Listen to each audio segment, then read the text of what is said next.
Beast TV.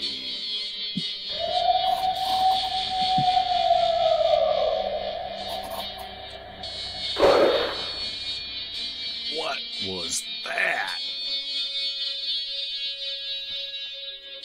You better get a fresh dip and buckle up.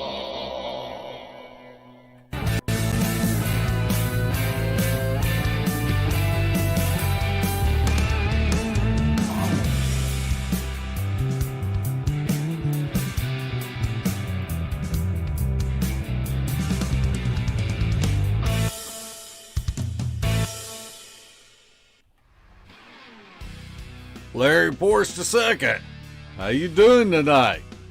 Man, I'm doing great. I got 3 days off to celebrate the independence of our wonderful country that we seem to be losing independence in every day, but I'm looking forward to this weekend. How about you?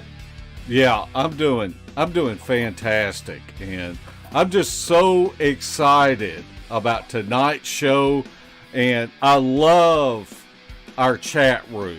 And I'm going to tell you, if you're watching us live and if you're new to our channel, you will see a lot of clowning going on the chat room.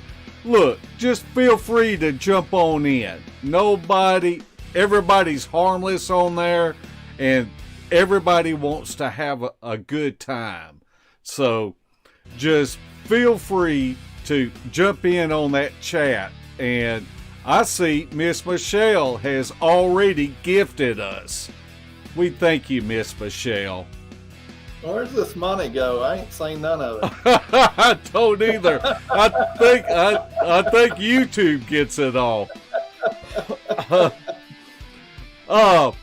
Look, I never thought that we would have our guest on tonight, and I am just pumped because I love this. As Rick Wills would say, I love this feller. And so, Larry, why don't you just go ahead and introduce our guest? Well, tonight we have on a good friend of ours. His name is Sheryl, Tassel.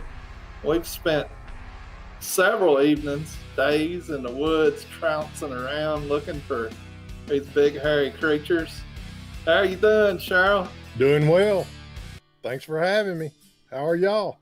We're good. We're glad you come on. We're doing great. Now, Sheryl, for those that may not be too familiar with you, why don't you just introduce yourself and give us some background about where you grew up, along with your family life, any non-Bigfoot hobbies you might have, or anything else about yourself that our audience might find interesting. Sure, no problem. Yeah, I'm Sheryl Tassel. I live up here in Northwest Georgia. I've been a lifer Bigfooter pretty much as long as I can remember. I'm 53 years old. I love to get out and hike. I always loved outdoors, camping, backpacking, all that sort of thing. I ran into these boogers very long time ago. It's been a strange and interesting journey. Recently, my wife and I, we've been living in the suburbs for the past 20 years or so. We moved out of the woods in kind of a setting I'm in right now, back in 2000. And, a lot of things happened. The crime got too bad, nosy neighbors, things that come with living in the suburbs. And we just decided, we're empty nesters, and we decided we were going to build us a house and move back to the woods. And basically that's what I've spent the last 2 years focusing my life on, other than working.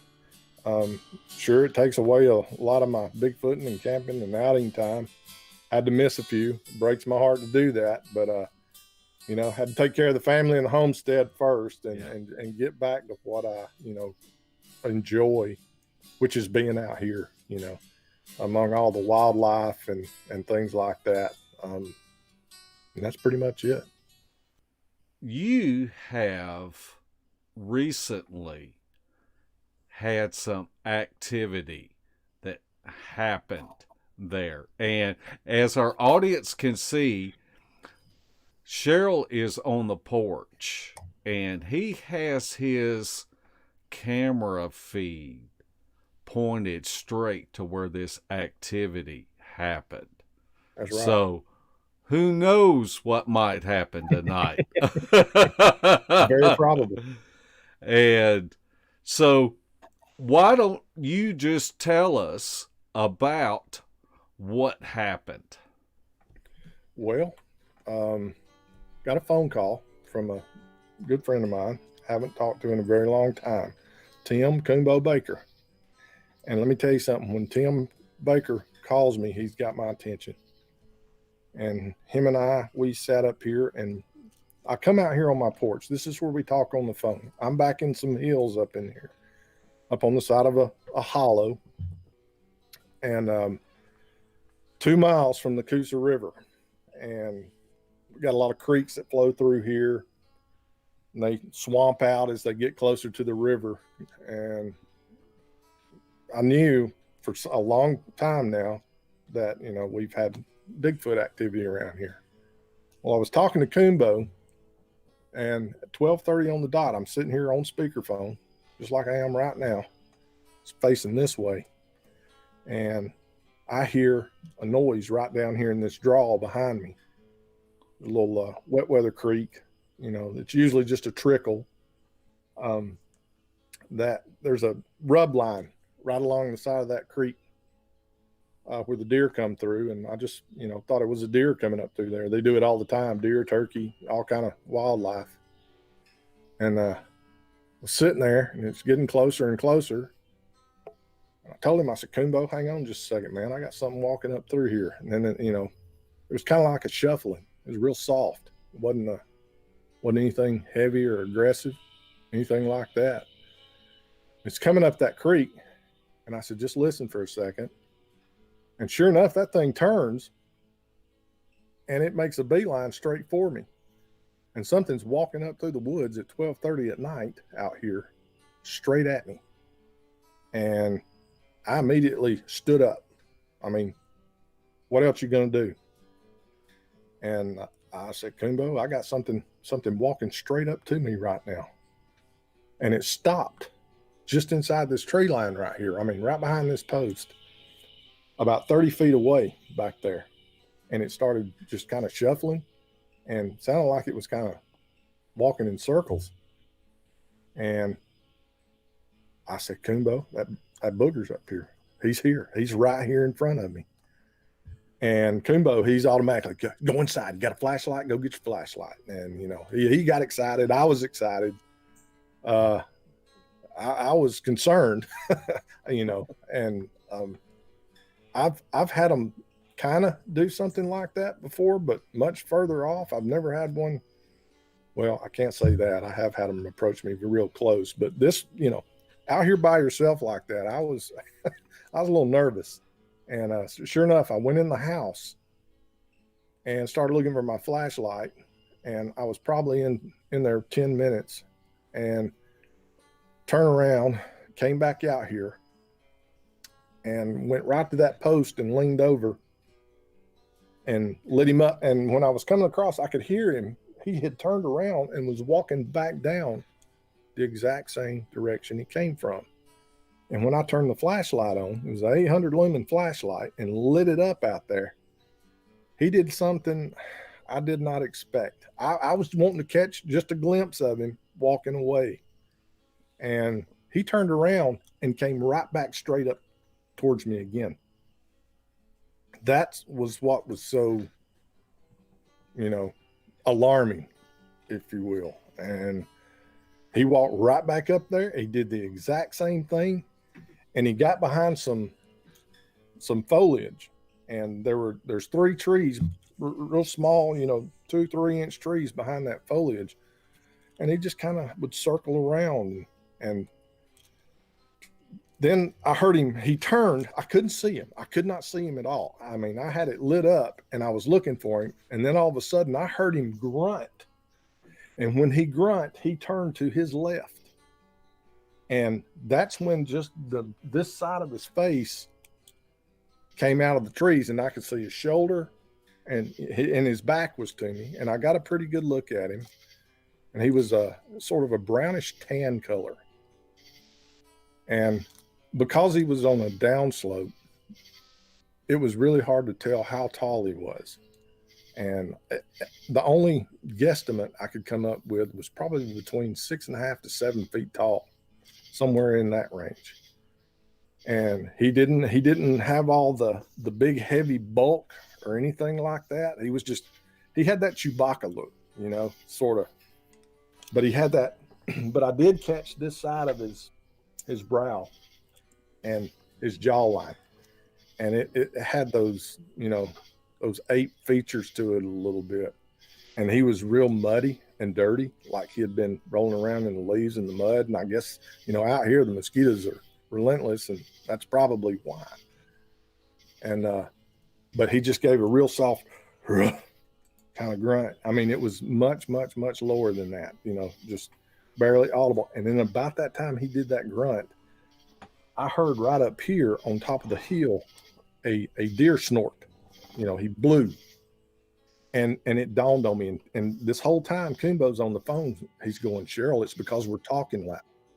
I'm a loud talker by nature. I can't help myself. I get excited, and it's a character flaw that I have to work on. And that's what I'd been doing. I'd been talking to Kumbo and being real loud. And he said, Sheryl, you're being loud. He said, this thing can hear us, and you made him mad. And then it dawned on me. I said, I'm interrupting their deer hunt. That's what I'm doing. And he's coming over here real casual and just telling me, please shut up, go back in the house and leave us to our deer hunting. That's the impression I took away from this. Because like I say, when I went back in the house to get that flashlight, he turned around and left. So I talked to him. I told him, I said, I apologize for the light. I understand what you're doing. I'm going back inside. That's exactly what I said to him. And I turned around. I didn't have the porch light on. It was completely dark out here. I didn't turn my floodlights on. Didn't do anything like that. I just lit him up with that flashlight, and he didn't like it too much. And I went back inside here, and I sat down in a recliner. Now, living out here in these woods like we do, we don't have any curtains on any room in our house except for our bedroom. And that was at my wife's insistence, and I'll talk about that later. But so I sat in there, turned all the lights out inside, and I said, Kumbo, don't hang up this phone. Don't leave me here. He said, I'm not going anywhere. Just because he's telling me, get back in the house now, lock the doors. If you got a basement door, lock it. I said, I don't have a basement. All my doors are locked. Yeah, I'm kind of freaking out. I'm not scared. I'm just going, okay, what happens now? And I sat there in the chair, and I was just waiting on him to come walking up on this porch, because I could see, I'd have been able to see his silhouette, had he done that. And he never came back. He didn't come back again. And this on a work night, I had to get up 6 o'clock the next morning, and my adrenaline did not subside till about 2:30, 3 o'clock that morning. I finally went in there and got in the bed, and I just listened. I mean, it was just dead silent out here. Nothing going on, waiting on him to come up to the window or something. I didn't know what was going to happen. And nothing, and nothing did. He never reappeared that night. And that's pretty much what happened. He was gone. He disappeared. We're listening. And well, there's a lot more to this. There's a lot more to this than just a Bigfoot did not just happen to appear out of the woods. I mean, this was, and what I mean by that is, I've got a history. I've got a long, long history with these things. This started back when I was a kid. I'd be trying to camp out in my backyard, and these things would come walking off the mountain. And it's happened continuously over and over. I talked about this on another Bigfoot program a few years back, and I won't get into all that right now, but this has been something that's going on for a while. We bought this property in the spring of 2017. And the very first thing I did after I left the law offices that day was I came out here. It's two pieces of property, and they're sort of trapezoidal shaped, and that we combined into one. And so I've got 6 property posts. I came out here and was looking for those posts and where my property boundaries were. And it took me, several hours to finally find them all. And after that, I immediately, being, a Bigfooter, of course, I can't help myself. I combed this place in a grid pattern, walked up and down, in and out, and didn't see a sign, didn't see the first broken twig. No, nothing. I mean, nothing that gave any inclination that there were any Bigfoot in this area. And I thought that was strange, being as close as we are to the river. These are riparian creatures. They live down here on these rivers and in these swamps. And I said, this is prime territory. When I was first investigating this property, the first thing I noticed was a rub line that I just talked about that comes right up through the middle of the property. And there's 2 trails that merge right down here. One comes from my neighbor's property and one comes from a horse farm across the road over there. And it would come right straight up this hill and literally right up my front porch steps here and go right back off through here. And what I discovered later on was back over here in these pines is some neighbors back off through the woods over there have a deer feeder, a corn feeder, one of those feeders that slings corn everywhere, and it draws naturally the deer and the turkey, all over the place out here.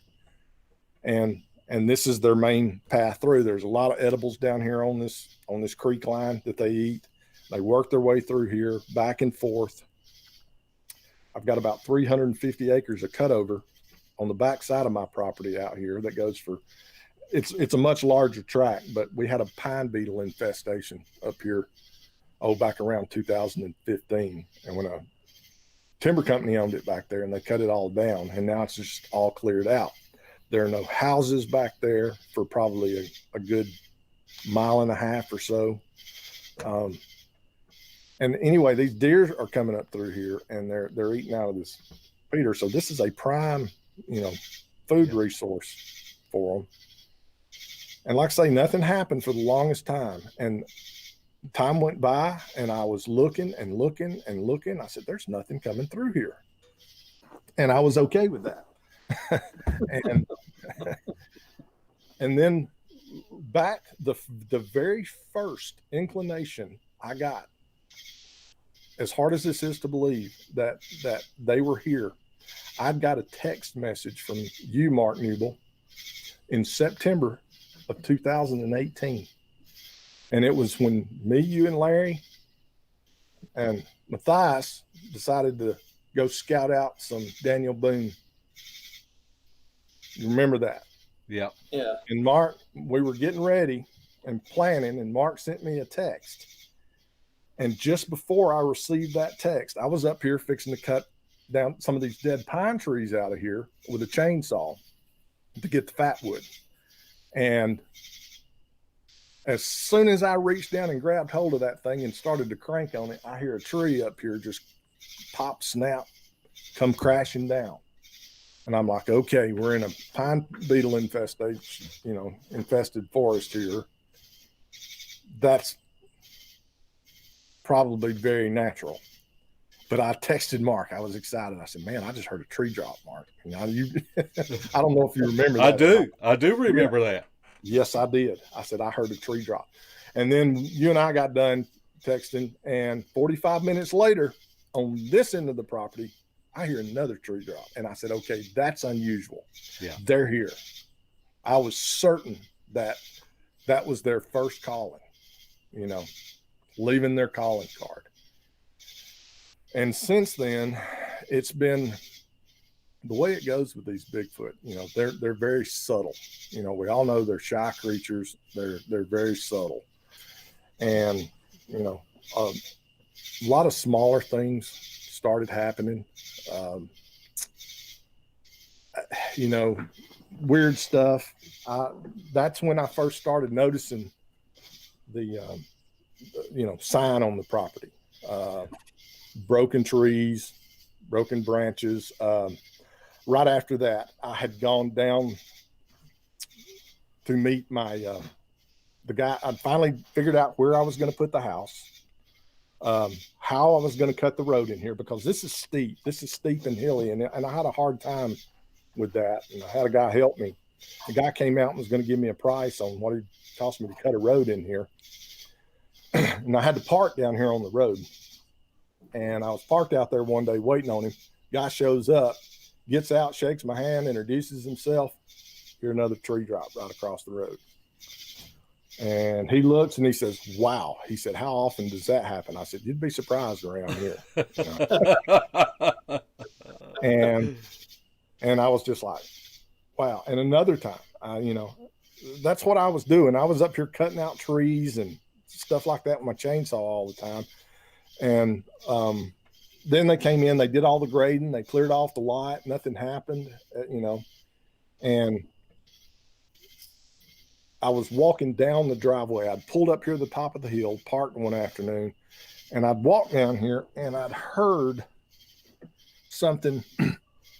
I got down to the bottom of the driveway down there, and I heard what sounded like something stand up in the trees across the street and move. And then it immediately went quiet. And I just stood there and I didn't move. I didn't make a sound. And then about a minute later, I hear a side by side, you know, one of those Polarises from the horse farm across the creek came down the driveway, and it turned down a power line down through there.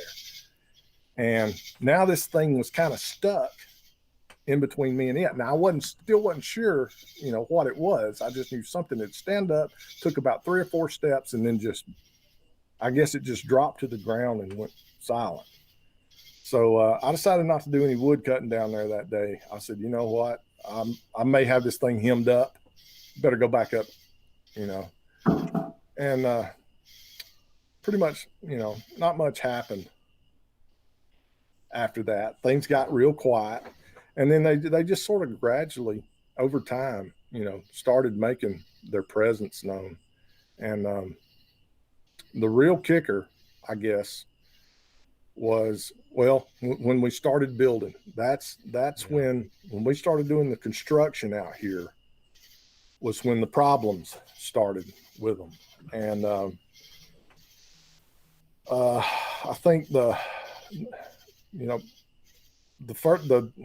one story in particular was when they were framing. My wife and I came out here, and we had one of those big dumpsters.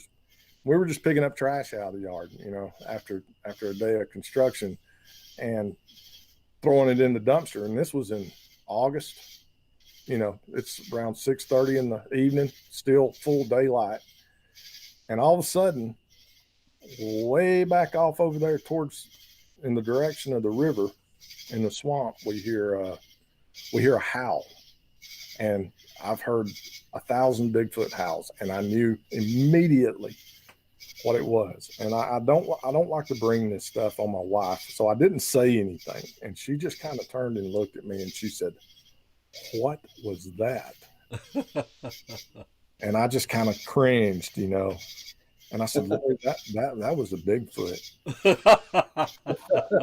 She's rolling her eyes, and she's like, "Come on," you know. And I mean, she knows about them, but my wife, she's indifferent to this. She does not acknowledge it. She does not speak about these sort of things.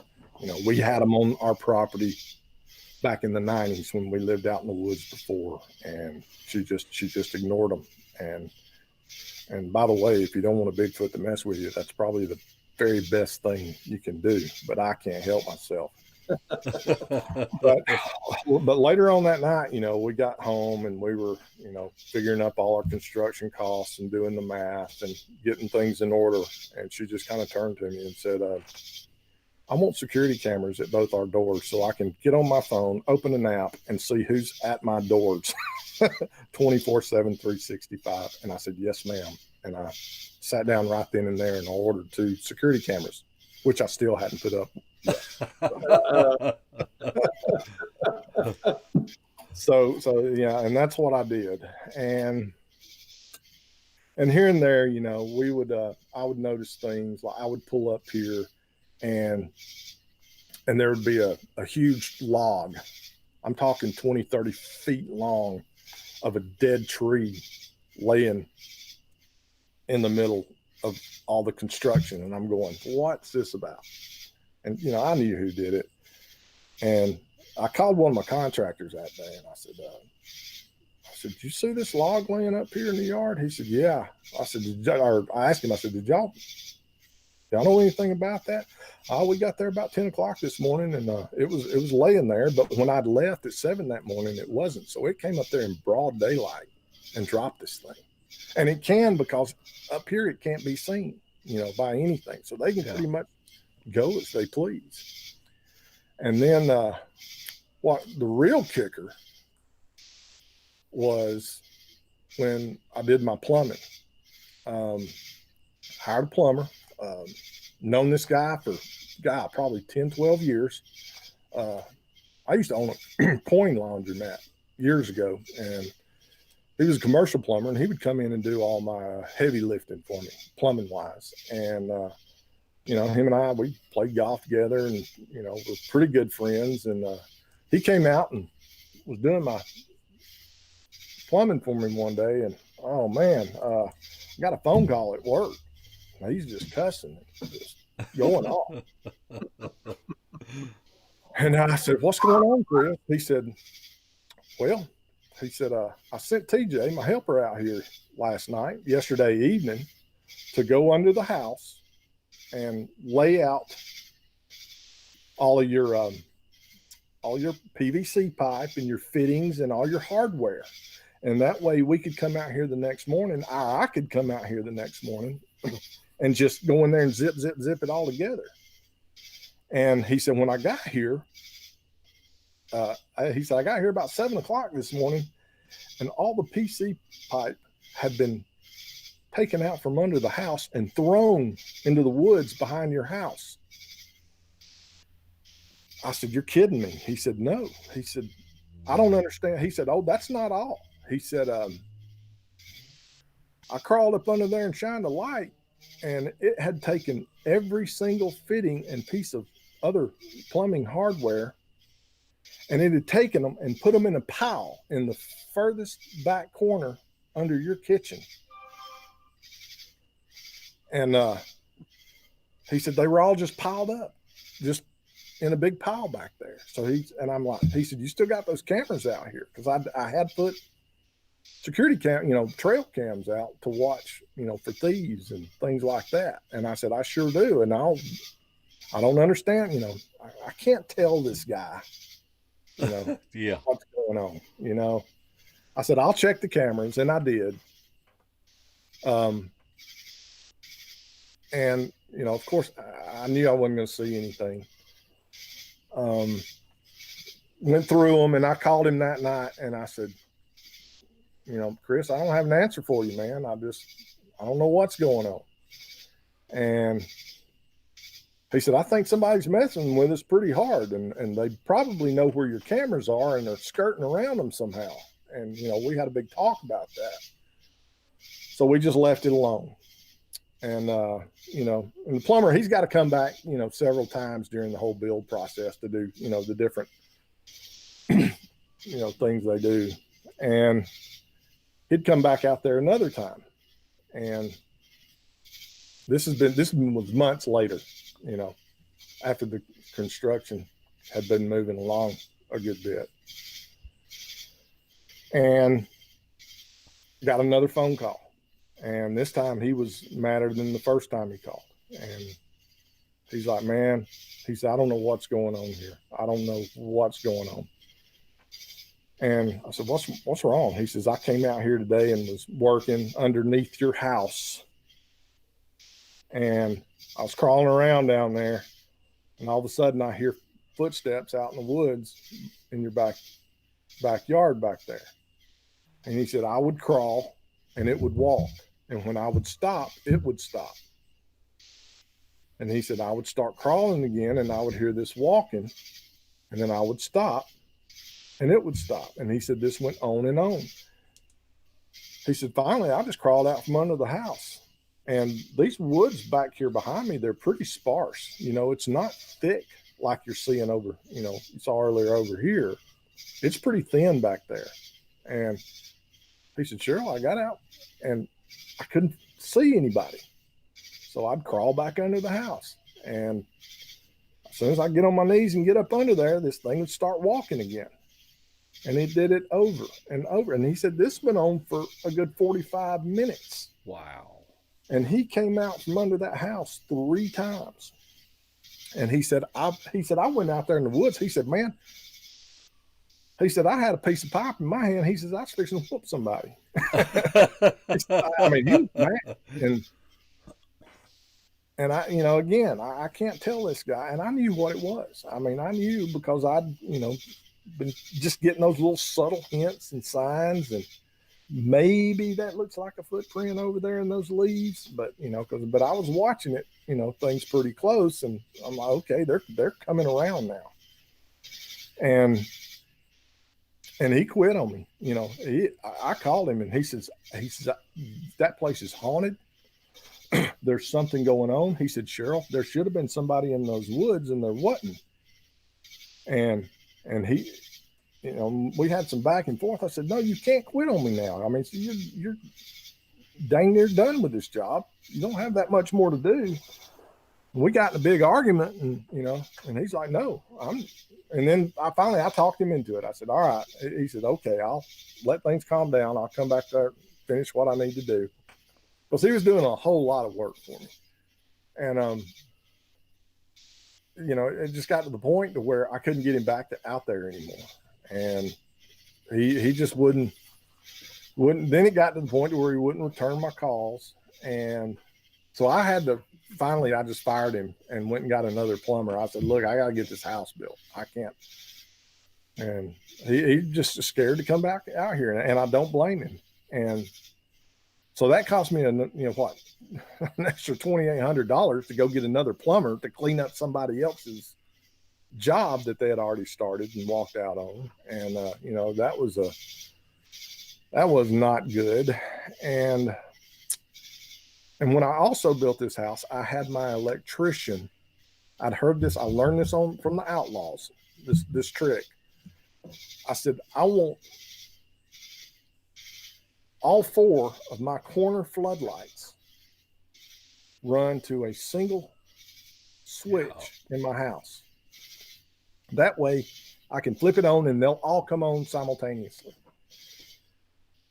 And he said, well, what do you want to do that for? I said, well, I live out here in the woods and, you know, I'll be away. My wife will be out here. But I said, it's for my wife. And I flat out lied to the guy. I told him, I said, you know, this is my idea. But I didn't tell him that. I said, you know, I just want this whole hillside lit up in the event I have to. I said, there's been robberies out here and things like that. And he's like, okay. And that's what they did.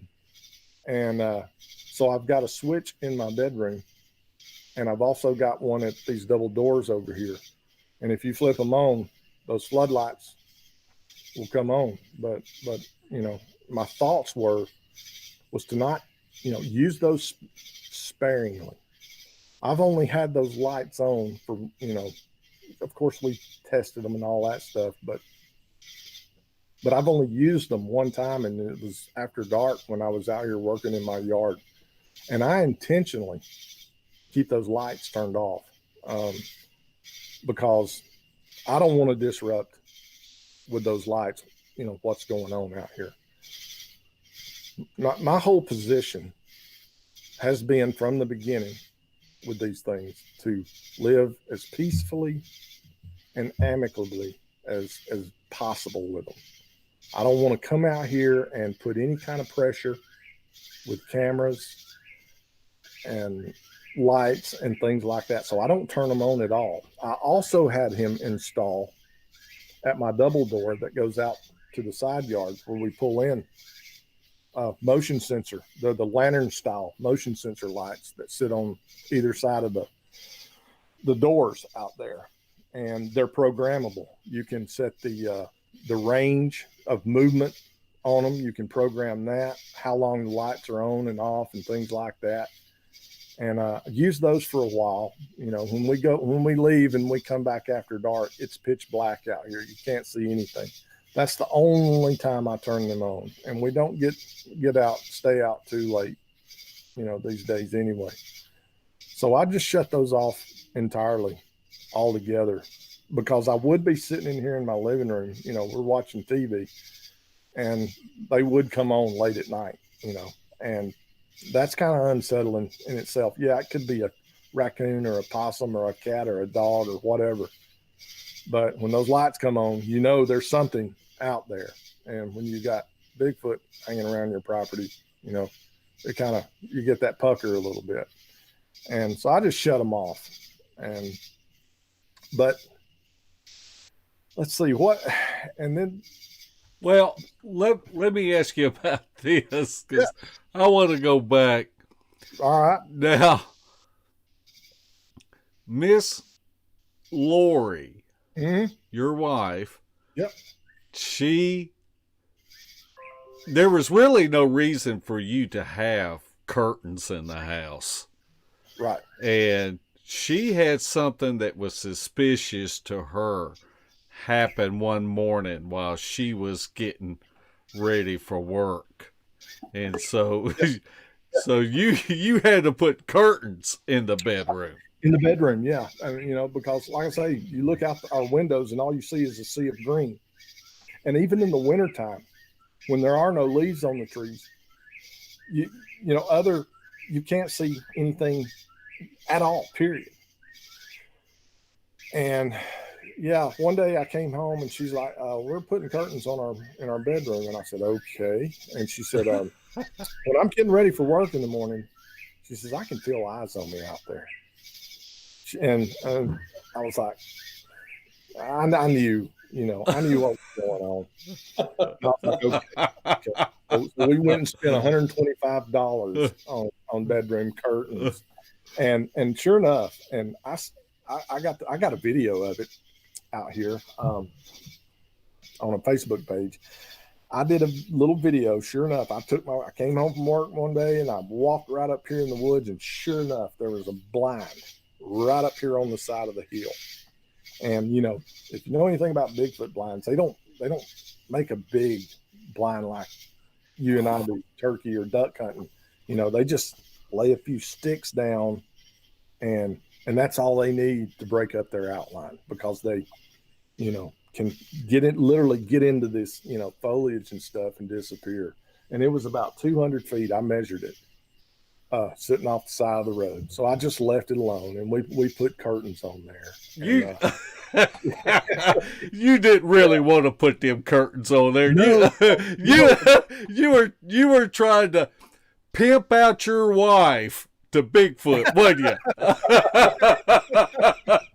That's something she would agree with. Yeah, that's pretty.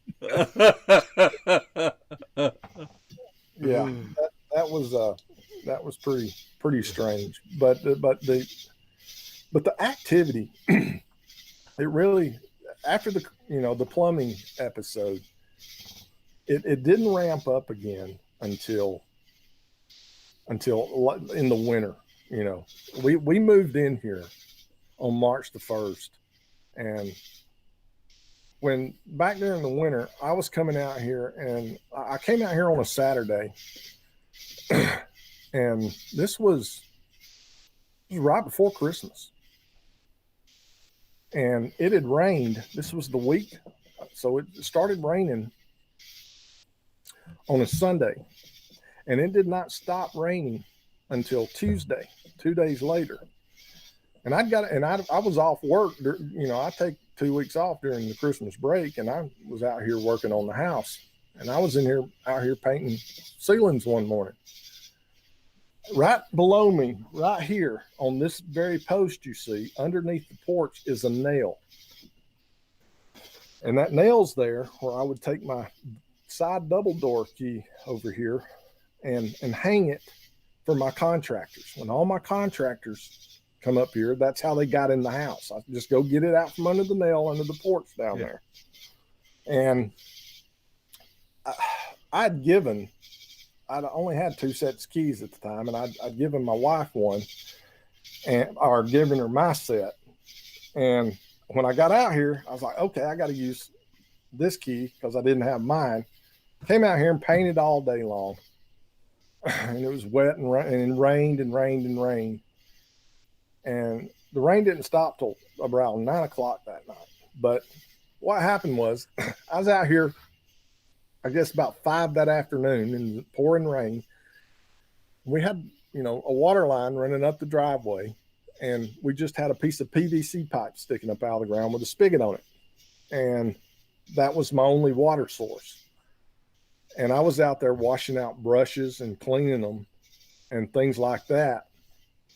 And I shut the water off and decided I was hungry. I went home and ate dinner. And 2 hours later, I drove back out and was going to work some more inside the house.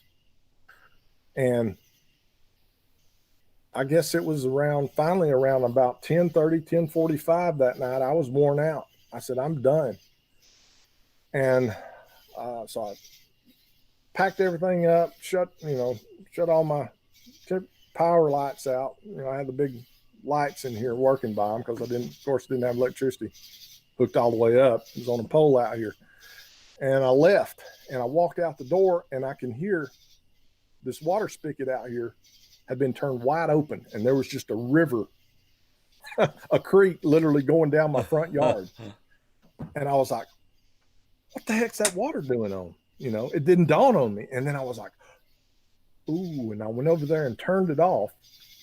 And then I remembered to reach in my pocket and take that key and put it back on that nail. And I walked right down through here, and all I've got is my cell phone flashlight, and what, you got 3 feet that you can see by those flashlights. And I'm walking down through here, and as soon as I reach under that porch to put that key on that nail, that smell hits me, that musky, yeah. And I can't see anything. And I'm like, ooh. And I instantly knew he's close. He's very close to, it was that, like you hear people talk about that livestock smell. It was kind of like that, but it was different. I mean, it was different, and it was big. I mean, you could tell by the by the smell alone. Yeah. And he was either behind this little dirt pile right here, or he was under this porch, because at that time I'd had a bunch of bags of concrete, and I've been doing some stone work and stone and all kind of stuff just piled up under this porch and covered with plastic. And there's a very real possibility he was laying back over behind it, and could have, without me even knowing it. But I just basically instinctively put that, dropped that key on that nail and turned and walked back this way away from it, and walked all the way up here to my truck and got in, locked the doors, turned the lights on bright. And I just sat there and had to breathe for a minute. I'm like, man, that was close. That was real close. That's way too close for me. And I'm, and then I got to thinking, oh no, he's going to sneak up behind me. I better get out of here. So I went on home. And that was, so now the game is starting to ramp up a little bit, if he's getting that close to me. And then not long after that, because what they'll do, they'll disappear out of here. The whole time I was building this house, I had a notebook. Okay. And I kept notes every single day. And if nothing happened. I would write something down. And I had my trail cams at one point. I don't know. Some y'all may have seen the video I put out. I came out here in the springtime, and I had one trail cam on this tree right here, and I had another trail cam on another tree, and they were facing towards one another, watching this entire. And this was back before the construction even started. All they had done was put up the concrete blocks, the foundation. Yeah. And they had went in there and poured the pylons, and those poured the footing for the pylons, and those footings would fill up with rainwater. And that doe, like I said earlier, her rub line trail would come right up through here, and she would come and jump over inside. I've got pictures of her jumping inside here, and she would drink water out of those puddles, that were about an inch or two deep with rainwater. And one night I got a picture, or I was going through my trail cam pictures, and I see the doe, and there's a piece of rebar sticking up out of the ground. And she comes up and she sniffs it. And that, of course, sets the camera off. And then the next one, 15, 20 seconds later, something's got her attention. Her ears are sticking straight up, and she's looking right back off over this way. And over here, you see 3 eyes. You see a pair of eyes of, the eye shine. And then you see just a single glowing eye. And I've got a theory that one of these two, there's actually 2 of these Bigfoot that come out here.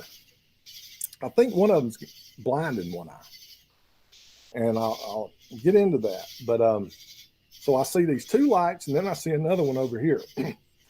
And then whatever it was that spooked her, she turns and goes back in the opposite direction and sets the camera off again. And then when in the photo, when she's turning, those eyes shut out. You don't see the pinpoints of light anymore. And I guess it's about 24 seconds go by. And now here comes those lights again, and they're closer. And this time they're in unison. I mean, I'm thinking, okay, this could be an owl. These could be raccoons. These could be any kind of, normal nocturnal creature. But it's when I see that other picture of where they come closer, and they're standing behind the other camera. They're not getting in front of it. Actually, they're standing right here where I had that camera, and they're much brighter and closer now. And then I compare that with the next one that was taken after that. The doe's gone by then, and all of a sudden these lights come on again. Something has set that camera off, some kind of movement. And I did a daylight comparison, back and forth between where you can see these eyes glowing up here. And then I went out under that tree where they were standing, and I put my hand up. And when I'm standing straight up and I reach up, that's 8 feet to the tip of my fingers. And these lights were a good foot and a half over that when I did my comparison. And so I thought, wow. We showed a slideshow a while ago, and so our audience can go back and look at the picture of the deer, and you can see the eye shine. Yep. But in the second picture, the eye shine moves. They pretty much stay horizontally. They're in unison. But vertically, it was like they might have raised up a little higher. And so to me, that was really, really interesting, because the timestamp is on it. Very little time went by. It's and if it would have been something like an owl or a raccoon, those animals are constantly moving.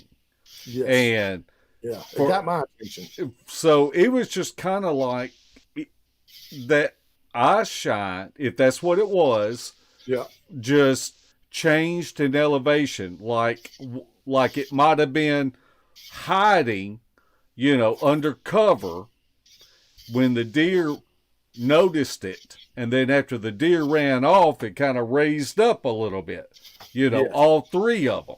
Yes. And so that was some pretty cool stuff. Yeah, I've got that video out on my Georgia Backwoods YouTube channel. You can go check it out. I don't promote that too much, but I do document, a few of the strange things that go on out here like that. But getting back earlier, back during the wintertime, again, after the water spigot incident, him turning my water on, by this time, I had been given the impression that there was a big one and there was a small one. And the small one seems to be the one that's most interested. And he's the one that comes around. I do have a footprint cast of him. He left out here, right at my window. And, but I was coming in one night to do some work. For some reason, I had to work late that night. And then I got off work, ran home and ate. And I didn't get out here till, probably about 8 o'clock. And this is in the winter and it's pitch dark out here. And then, nothing happened. Just came out here like I always do. And I walked inside and I turned my power lights on and got to doing what I was doing. And all of a sudden, I hear what sounds like a pebble bounce off the side of the house back there. And I said, no. And I sat there and waited for a minute. Nothing happened. I went back to what I was doing.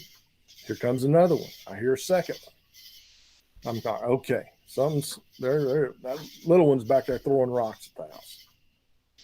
I sat there and said, let's see if they get bigger. Usually in my rock throwing incidences I had, they usually start out with a tiny pebble and those rocks tend to get closer and bigger and bigger.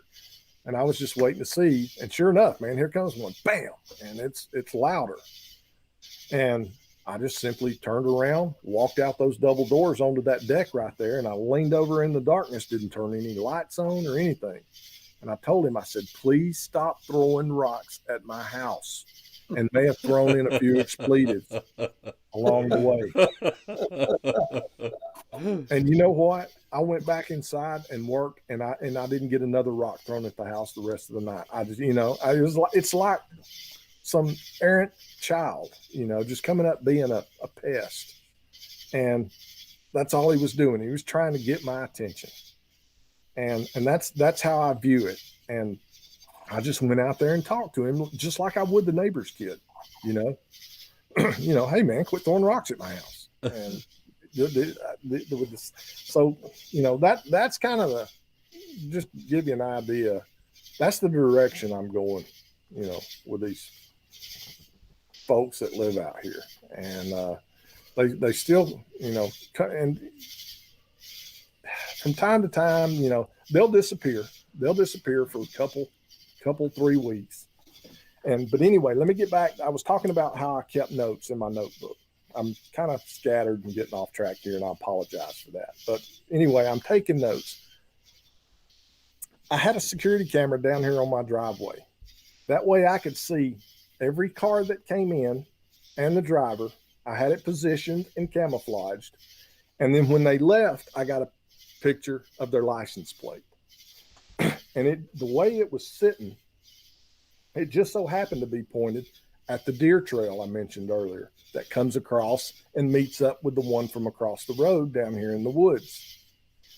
So I was getting continually, deer, that doe, she had twins and they're coming up through there all the time.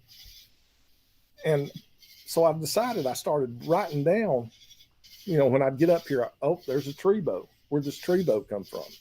There's a tree bow. So as I would take my construction notes each day, I would throw a little Bigfoot note on there. Okay. There's a whole bunch of logs scattered around out here in my yard. And I started noticing it. And now you got to understand, this took place over, weeks and weeks and weeks. And there were just little tidbits of information that I would make note of out there. And then it dawned on me. The light bulb came on when I said, because I was sitting in there going through some of my security photos, and I said, let's compare what I'm capturing on my camera with what's going on in my notebook. And what I learned from that was every single time I got some kind of activity, whether it was a tree bow, a tree break, or some sort of Bigfoot related activity going on, I'd go back and I'd check my cameras. And I mean, I spent hours and hours and hours going through, and the deer were coming through, or the turkey were coming through, one of those two. If I got pictures of the deer and the turkey on my game trails where I had that one sitting on my driveway, they correlated. Okay, this happened on a Tuesday. This happened on the following Wednesday. Here's a picture of the deer. And that's when it dawned on me that when the turkey or the deer are coming through here, because the turkeys have a roost right down here. They go up here and they eat out of the corn feeder, and I hear them gobbling, and they come down this little small draw behind me, and then they circle back around and they go down there. I was down there in the woods one day and I saw all their droppings on the ground, and I looked up, and sure enough, there's a huge oak tree down there with a long straight limb. And they go down there and they get up in there at night. And it's kind of a funny story how I discovered that too. I was actually walking down my driveway at dusk one night. For some reason, I had to go down there and get something. And I got real close to that turkey roost down there. And when you do that, if you've ever done that before, they'll start flapping their wings all at one time. And it sounds like a helicopter taking off. And that'll scare the crap out of you. And I've had that happen a couple of times, in past instances. And sure enough, I get down there and I see all those droppings, and I'm like, okay, so I've got the turkey down here roosting right off of the main game trail that runs. So now I've got turkey, I've got deer. They're showing up on my cameras when activities. So naturally, when there's protein in the area, the Bigfoot are coming in here and hunting. And that's exactly what they're doing. And they have been for quite some time. And I mean, there's, I've talked before, like I say, on that other radio show, I used to work for a farmer over here in a community called Booger Hollow that I actually lived behind for several years back when I was in school. And, he's lived there with these things for, 4 generations, okay, peacefully. Never had much problem out of them anyway. And, and that's what he taught me when I was having interactions with them down there. He said, Sheryl, we just leave them alone. We don't bother them. We don't agitate them. We don't do anything. We just pretend they're not there. He said, my wife will get out here and run, fence lines out through here for the cows and stay out there till dark. And it doesn't bother her one bit that they're out there, but we know they're there. So that's the exact same approach that I'm trying to take, here with these Bigfoot that are coming in on this property. And, but it seems like the further and further and further we got along, with this build project, started ramping up, things started happening. I came out here one afternoon and I saw a great big, huge tree bow, very clear, prominent right out here in my backyard. And I was like, wow. And so I decided to start a means of communication with them. Okay. I got out there and I'm familiar with the stick glyphs that they do. They make all these funky, weird designs out of them. And I've played that game with them many times with rocks and sticks. So I made a little stick glyph of my own. And I'd found some muscadines, a huge muscadine patch right out here on the side of the yard. And it looked like where they had come in and they had taken a pine tree and they had bent it over. And then they had taken a couple of poles and made them a little teepee out there. And I said, this makes sense. You got all these muscadines underneath it. They're going to grow up and it's going to make a trellis. So what I did, I got out there and I fixed it up and did it, up nice and right for them. And I took the vines and ran them up through there. And I said, I'm going to build them a muscadine trellis. Came back out there a few days later, and they had taken my little stick glyph I made, which was a triangle. Something about those triangles, I've seen them all over, everywhere we just about go out here on our outings and stuff. These seem to be a common thing. So I put a triangle and I pointed it at this tree bow. They had taken that triangle and they had moved it up here to where I built, the trellis was at. And by the way, that trellis would have made a great hiding blind for them too, right outside my bedroom window, if they want to. But, and they had taken it and they had repositioned it. And I thought, that's interesting. And then they put their own glyph. In 2017, I was up in the Cohuttas and I was mushroom hunting. And I walked up on a log of chicken of the wood. And if you've ever eaten chicken of the wood mushroom, it tastes just like chicken. You can fry that stuff up in butter and it's wonderful. And I found a log and I'm like, wow, I've hit the mother lode. And so I walked up to the log and there was one of these stick glyphs right in front of it. And almost like it was waiting on me. The stick glyph that they made out here was nearly identical to the one I had found back in 2017. And I'm wondering now, where, does that have sort of a food connotation to it or something? Is that what they're trying to tell me here? But they had taken my triangle and they had taken the apex of this isosceles triangle and they had turned it and pointed it. And I said, okay, you know what? I'm going to follow that like an arrow. And I took off back through the woods and I knew exactly where it was heading. Back off behind me in that clear cut, in that clearing on the other side of the woods back there, there's about probably 2.5 acre blackberry patch. And sure enough, it was just blanketed in white flowers. This was in, late spring. And when, the flowers bloom, and I was like, wow, it was massive. And I said, I'll be back to check on these. I'm going to pick me some blackberries. I love blackberries. And sure enough, I go back out there in June to check on them again. And the white flowers had naturally turned to red tiny berries. So now you've got this sea of red over this 1.5, 2 acre field of blackberries. And when I was standing up there looking at them, that's when I heard a scream from back. I wouldn't call it necessarily a scream. It was kind of like a scream yowl. And it was in a pine thicket back off over this way, probably about 350 yards away from me. And it was almost like he was standing up there watching me and saying, get out of my blackberry patch,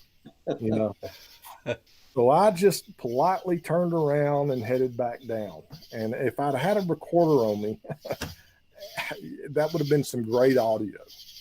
And so that now I've gotten 2 very, very clear vocals at this point. So I go back up in July when the blackberries are ripe with my gallon jugs and I'm going to fill them up. And I get up into this blackberry patch and it was like somebody had driven through this thing with a 4-wheeler. I mean, it was just mashed. And I didn't even have to, and they had picked all the choice berries. The deer had gotten to it. The boogers had gotten to it. And by the time I got there, I just got the little bitty tiny scraggly ones, but I still got a couple of gallons out of it. And I mean, it was like somebody had just cut a road through this thing, something. Wow. And I talked to Bill and Donna, my neighbors down here. And I asked them, I said, did y'all ever go up there and pick any blackberries? No, we got plenty around here. We don't need to go back up off through there. I said, I was just wondering. It looks like somebody went up there and just,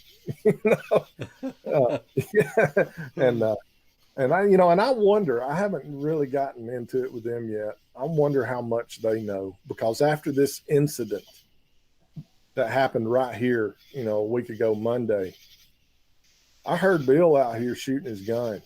And that's the first time I've ever, in all the, years I've owned this property, that I've ever even heard him. So I'm wondering if they're down there at that feeder jacking with them too. And that's just his way of driving whatever it is off, I don't know, maybe because when they were down here one time and they were looking at, all the construction, oh, this is going to be beautiful. This is great. And Bill goes, man, you got a great big, huge trail coming straight up into your backyard. And I was like, how in the world did he notice that? Because that's where they come in from right back over there. And sure, I mean, it's clear, very clear, wide trail that they come in down on. And he noticed it. So I think he's got a little bit more, knowledge about this thing than, people aren't, just aren't that quick to talk about Bigfoot, and I hear them out here. I love to sit out here on my porch, bring my Kindle out here and read and listen to what you hear behind me right now.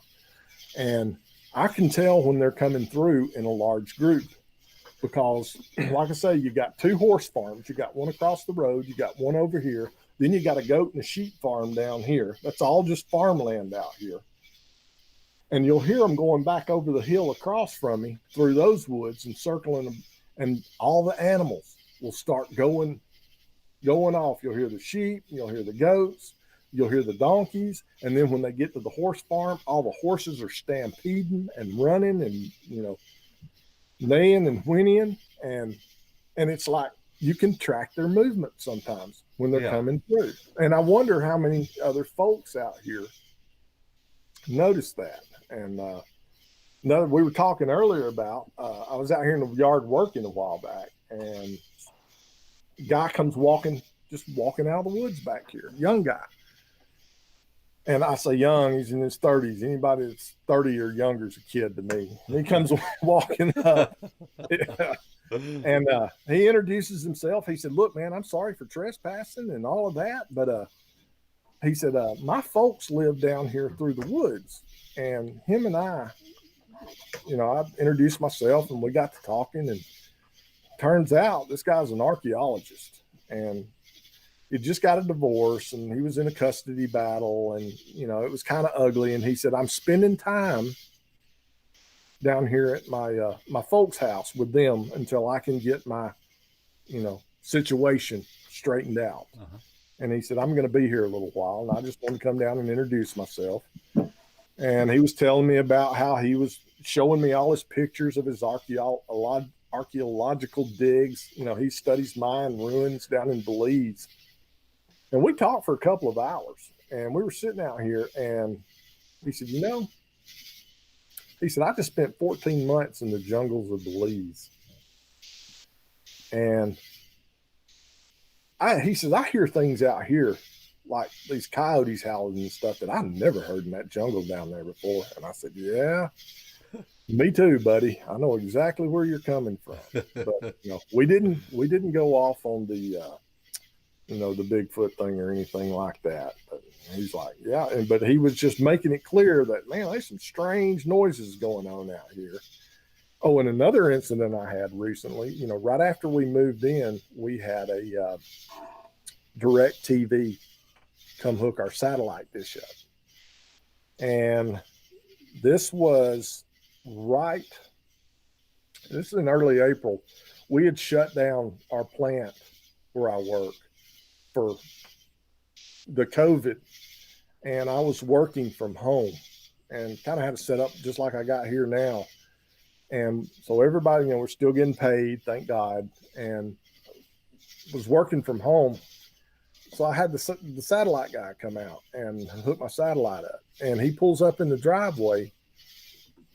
And the first thing he notices when he gets out, he's looking right over there in the direction of where this great big prominent tree bow is.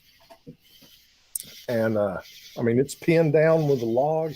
He gets out and shakes my hand, and he's just staring at it. And then he goes walking over there to it. And he turned around and he said, man, you got some stuff going on out here. And I just kind of looked at him. He said, you live in some Bigfoot country. And boom. Wow. It was like throwing a match on the fire. I said, this guy knows. He recognized right off the bat. And it turns out he lives over here in the neighboring Chattooga County. And he said, and he starts telling me all of these. He said, yeah, I got these things coming around my house and telling me all these wild and crazy stories. You know, they were coming up on his porch and looking in his windows and beating on his walls. And man, we just spent the next 2 hours, you know, getting satellite hooked up and talking Bigfoot. And, you know, that's probably about the only other guy. I got another buddy I was mentioning earlier too, who lives over here across the creek. And every time I drive out of here and go down back that way, I'm like this because he's got TP structures, X-struct formations, just in a pine thicket right across the street from his house. And I'm going to get around to asking him one day, you know, what he thinks about that. He's talked about wanting to go fishing, and so we're probably going to take a fishing trip, and I'm gonna get his viewpoint on it too. But yeah, I mean, it's just been one thing after the other, and around here, and it just never ends. It just keeps going, and I probably forgot half the stuff, you know, that's happened up until this point, and but you know, and so I knew. Well, go ahead. Well, talk to us about these tree bows that you've been finding. And you've actually, you know, when you first told me about these, it kind of made me think about the jerky commercials and messing with Sasquatch. That's exactly right. Because when you would find them pinned down, yes, you were likely to go out there and unpin them. So let's talk about that activity. That's exactly what I did. Now, first of all, my position again is do not mess with these things. I don't get out here, like I say, I don't put the cameras on them. I don't put recorders out. I want them to feel like they're comfortable here. I don't turn my lights on at night. I had one jump on my roof just a few months back. He jumped out of these trees. I'm sitting in here in the living room. My wife's in there in the bed asleep, and he landed right on top of our bedroom, and he hit the ground, or he hit that roof, and it shook the whole house. And I knew I'd recently got up in my attic, and I'd laid some flooring down up there. And I was cleaning out a storage building and moving stuff up into my attic. And I thought, okay, maybe something that I'd stacked in there has fallen. Climbed up in the attic, and everything was in perfect condition. Nothing was out of place. Before I get to the tree bows, I want to tell this story before I forget it. So I just left it alone. I did not get up and run over and flip on the lights. I didn't panic or freak out. I just said, okay, I know what happened. He's jumping on the roof. He's testing me. He's testing my metal. That's what they do. They want to see how I'm going to react. And the next morning, I thought, okay, maybe I got field lines right here in my backyard. Killed some trees. Okay, so I had to have a tree guy come cut those trees down. I thought maybe a large branch, had fallen out of the tree and landed on the roof. So I get out there, and this is on the next morning, Saturday morning. I get up and I go walk up on the hill back here. And I'm looking up on the roof, and there's nothing. And then I come around on this side, and I'm looking up here, nothing. All the gutters are intact, everything. And I said, that's what I thought. He came out of one of those trees and landed on my roof, hit it, and took off. And I mean, it scared the crap out of me. I mean, you're sitting in your living room watching, you know, TV, and then all of a sudden, boom, you know, there's this loud bang. And my wife comes out there and she says, that dang cat of mine, she's got this mean old tomcat. has killed a bunny. And I said, where? And it was laying right at the bottom of our steps of our side deck over here. And I said, I don't think your cat killed that bunny. And this is the strangest thing. This is the strangest thing I've seen. It was as if somebody had taken a small cottontail young rabbit and taken a machete and whacked him right below his shoulder blades and cut him clean in half, and taken the lower half and disappeared with it. And that poor little bunny was laying there in perfect shape. If that cat had gotten a hold of that rabbit, just like it does with mice and lizards or any other critter it can get in its mouth, or a bird, you know, he'll kill them and chew them up into an unrecognizable ball of goo. That's what he does. He's just like that. I said, this thing was clean. It was clean, and it was weird. And I still don't understand that. And it was laying right there at the bottom of the steps. But getting back to what you were saying about the tree bows, I said, okay, I'm going to mess with these things a little bit after I said I wasn't going to mess with them. So I went out there one day and I unpinned this tree bow. I just picked that log up, set it off, and it just kind of halfway picked up like that. And for the next 3-4 weeks, maybe, I would come home every other day and I would find a new tree bow right here at this tree line. There's 2 of them right here that he was hiding behind, using as cover the other night. There was one right over here. There was one over here. There was a couple down here on my driveway. At last count, I went around and counted them. And over 3 or 4 weeks, I had 9 tree bows. So it was like he was saying, oh, you want to mess with my tree bow? I'll show you. So after this incident the other night, I kind of felt bad going out there and lighting him up and, you know, getting all excited like I did. So as a, you know, sort of a gesture of goodwill, I decided to go back out here and repin his tree bow. as silly as that sounds. And that's exactly what I did. I went back out there. I picked that same log up. I pulled it down and I pinned it back down. And I said, there you go. The next day, with the exception of these 2 and this real pretty one he put behind my swing over here, he had gone around and taken every tree bow and snapped them in half. And some of those snaps came completely off, and he took those and he threw them up in the trees. Broke every one of them, except with the exception of these 2, that one, and one way down here. Every single one of them, it just snapped them in half and just kind of threw them. I don't know what that's about, but that's precisely what happened. And it don't sound good. No, well, I don't know what to make of it. I really don't. And I don't know if it was okay, we're even now. You know, I've gotten rid of your tree bows, you know, something like that, or yeah, I'm coming after you, buddy. But he, you know, but so far, you know, I haven't come. You know, like I say, I found a footprint. After it rains, they tend to come around.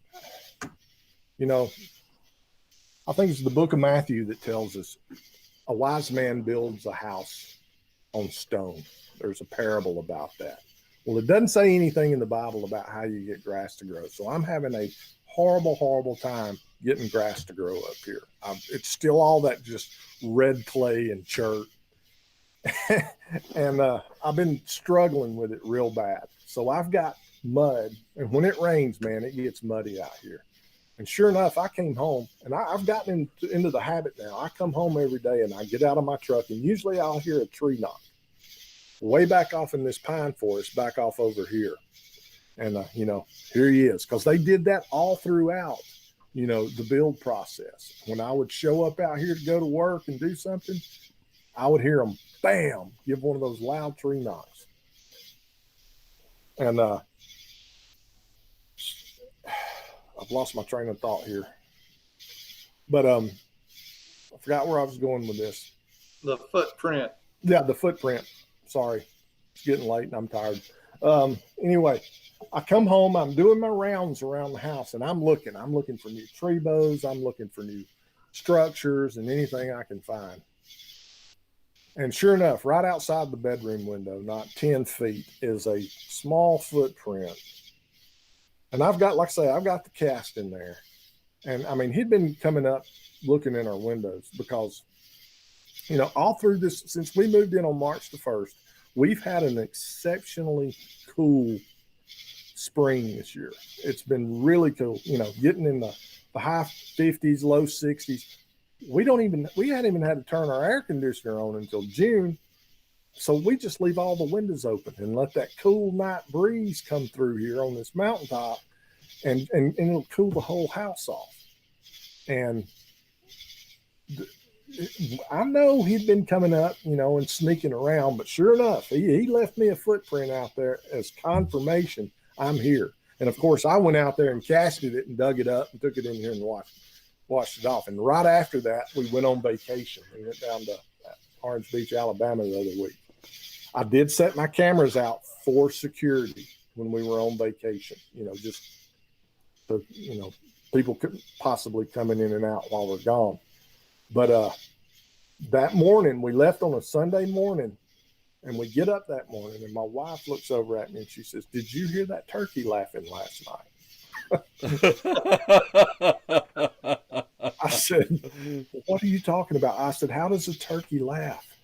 She said, "Sheryl, that's the only way I can describe it." She said, "I heard a turkey right outside our window at about 4 o'clock this morning in the pitch dark laughing, because when the turkeys do come in and they roost down here, the first thing they do at sunlight, when the sun comes up, they jump down out of their roost and they go up here scratching on the side of this hill and they start gobbling." So that's what we wake up to, a crescendo of these turkeys just going off when they're around. And she says, "I heard him right outside our window and it was laughing." I said, "Describe it for me." She said, "No, I'm not going to do that." She said, "I just heard a turkey laughing. It was the strangest thing I'd ever heard." And I'm telling you, it just gets wilder and wilder with each passing day out here. And there seems to be no end. So I don't know what to expect next. I don't know what's coming. I've only been here 90 days, y'all. And 90 days. And yeah, I've owned it since 2017, but the further along we get, it's like it's just these constant. I was in here staining my kitchen cabinets not too long ago, and it's about 11:30 at night, and I was standing there looking at my work. Is the tent right? Everything look good? And when I was staining, I've got double windows over my kitchen sink that I had raised up to kind of let the fumes out. And I was just fixing to shut the light off and go to bed, and something came up and just sounded like it just raked its nails right down the screen. And I jumped. I mean, that scared me. And I was like, holy cow. And I just froze. I did not go run to the lights. I didn't go turn anything on. I just stood there for a minute, let my heart rate slow down a little bit. And I thought, okay, again, here we go. Maybe that's a limb, you know, that blew off the tree or something and hit the screen. I didn't go out there that night. I'll tell you, I wasn't looking out there even with a flashlight. I waited till the next morning and walked out here on this porch and stood there, and there was no limb laying there at all. And I got to looking when the sheetrock guys came in. All that sheetrock dust kind of blows into your window screens. You know, they raise up the windows and your screens get corroded, you know, caked up with that sheetrock dust. And we hadn't taken our screens down yet and hosed them off. And you could see where something's fingers had gone right down through that dust and done that. And that was pretty nerve wracking too. But again, this goes back. He's testing my metal. Is he going to turn those lights on? What's he going to do? What's his reaction going to be?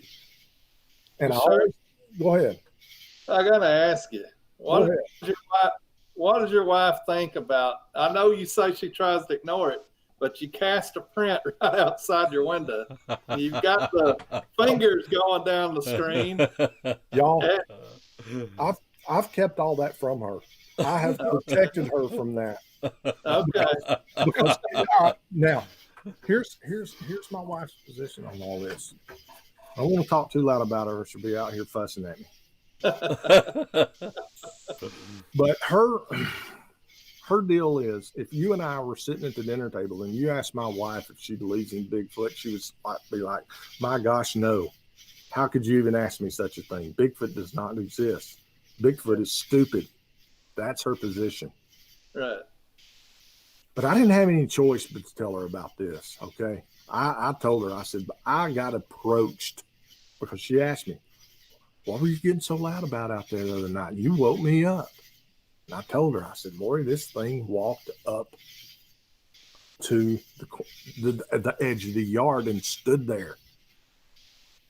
And now she's taking a little bit different, and I asked her, I said, I can call my sister over here if I ever leave and go on an outing or something or have to go.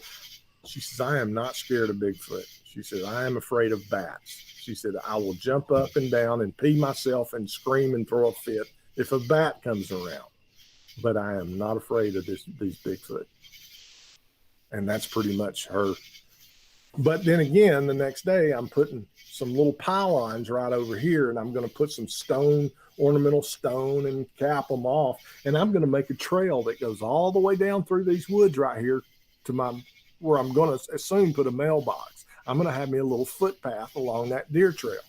And she's like, don't you think that's inviting Bigfoot? I said, listen, Bigfoot don't need no invitation. If he wants to come in this yard, he's coming. Yeah. That is not an invitation. He's already here. He owns this land. We just live here. And that's been pretty much my position on this. Her position. Has she stayed out there by herself yet? Yes, she has. Actually, I had to go somewhere a while back. Oh, yeah, we went on an outing, 3 weeks ago. Yeah. And another thing, and the primary factor behind my position is my 2 granddaughters. I love my granddaughters. They love their pawpaw. They love to come spend the night with their pawpaw and Mimi, and we eat pizza and we wrestle and eat ice cream and we just raise Cain and have a blast. Yeah. And if this thing, and I've told him, I've gone out here and talked to him right here on this porch. Do not show your face when my granddaughters are here. And so far they haven't. When my granddaughters come over, we don't hear a peep out of them. Yeah. It would kill me if this thing came up looking in the window or doing his Bigfoot thing, and it scared them so bad and scarred them to where they wouldn't want to come out here and see me anymore. Yeah. I don't know that'd break my heart. That'd kill me. Yeah. So that's the driving force behind why I got to live peaceful. And the message I took from this the other night was, look, you're being loud. Please be quiet and go back inside. And I didn't have a single problem out of them the rest of the night. So I think we might be coming to an understanding. I honestly do. And like I say, I learned that from old Farmer Burton over here. He said, Sheryl, leave them alone and let them do their thing, and they won't bother you. You don't bother them. That's why I don't go out here and take their picture and I'm trying to study them from just learn their behavior. I don't have to go out here and take pictures. I don't have to get audio. I can sit here and listen. Right before I want to tell this story. I know it's getting late. I want to tell this story. Before this Monday incident, before this happened, Saturday night, this was the Saturday before, this was at the just when the new moon ended, right there at the summer solstice, sometimes I get bouts of insomnia, and what I do, I basically grab my Kindle. I come sit right here on this porch where I'm at, and I read my Kindle until I get sleepy and I go get in the bed. And this happened to me on Saturday night. It was 1:30 in the morning. I'm sitting out here reading, facing that direction. And at my 12 o'clock position, I hear pow, very loud tree knock. I'd say it's about across the road over there. I'd say it's probably about 175 yards. There's a creek. That's the creek, you know. I always follow the creeks, always. And I hear this tree knock, and okay, they're around. When I first came out on the porch, I saw a little flash down here. The lightning bugs were just going crazy out here. But I see a flash of light, of yellow light, about as big as a quarter. And it left that little trail. I don't know if any of y'all have ever seen that before. Sometimes when a Bigfoot will move real quick, he'll leave that, and he's got that eye shine on, he'll leave that little trail. I've seen that twice out here so far. And both times, it's only been one, not two. That's where I'm getting the impression that this one of these two that are coming around has maybe lost an eye or something.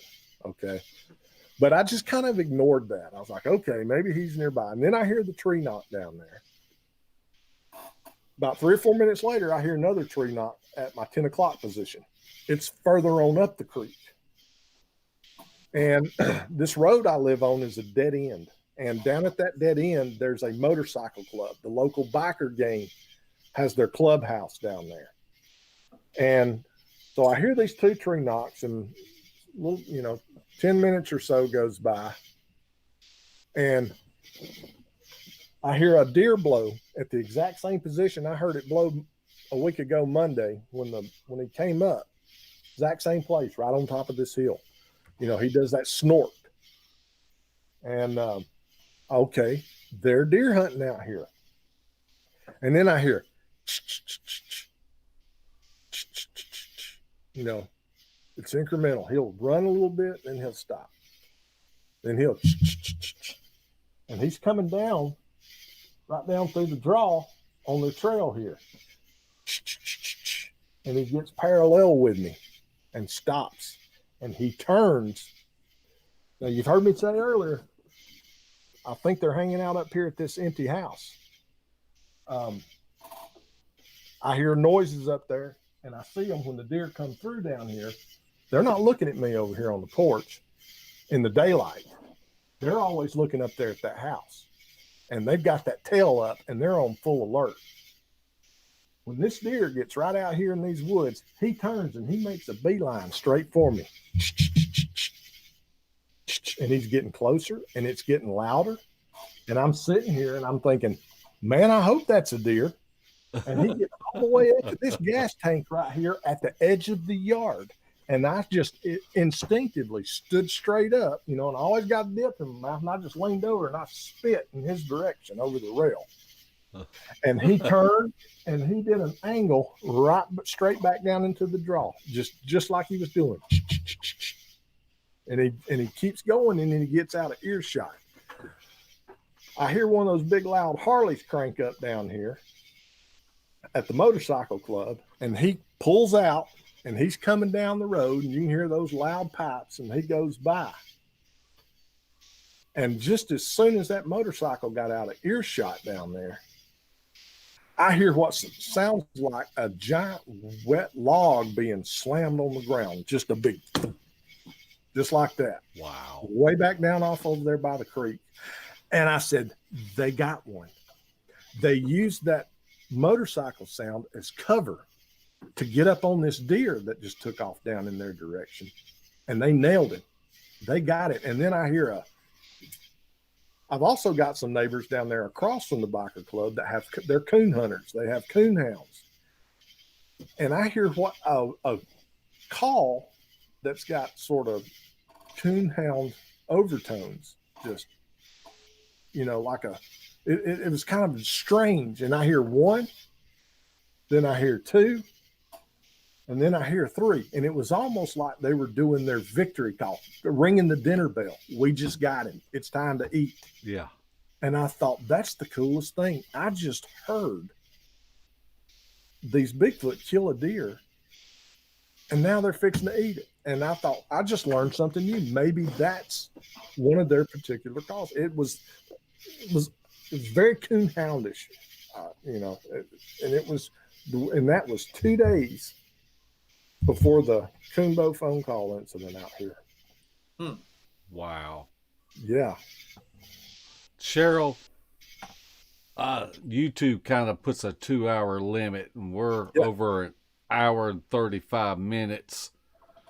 But no problem. Before we go to our questions, I would like to talk about the time that we went to Kane and Eric's research area in Ohio.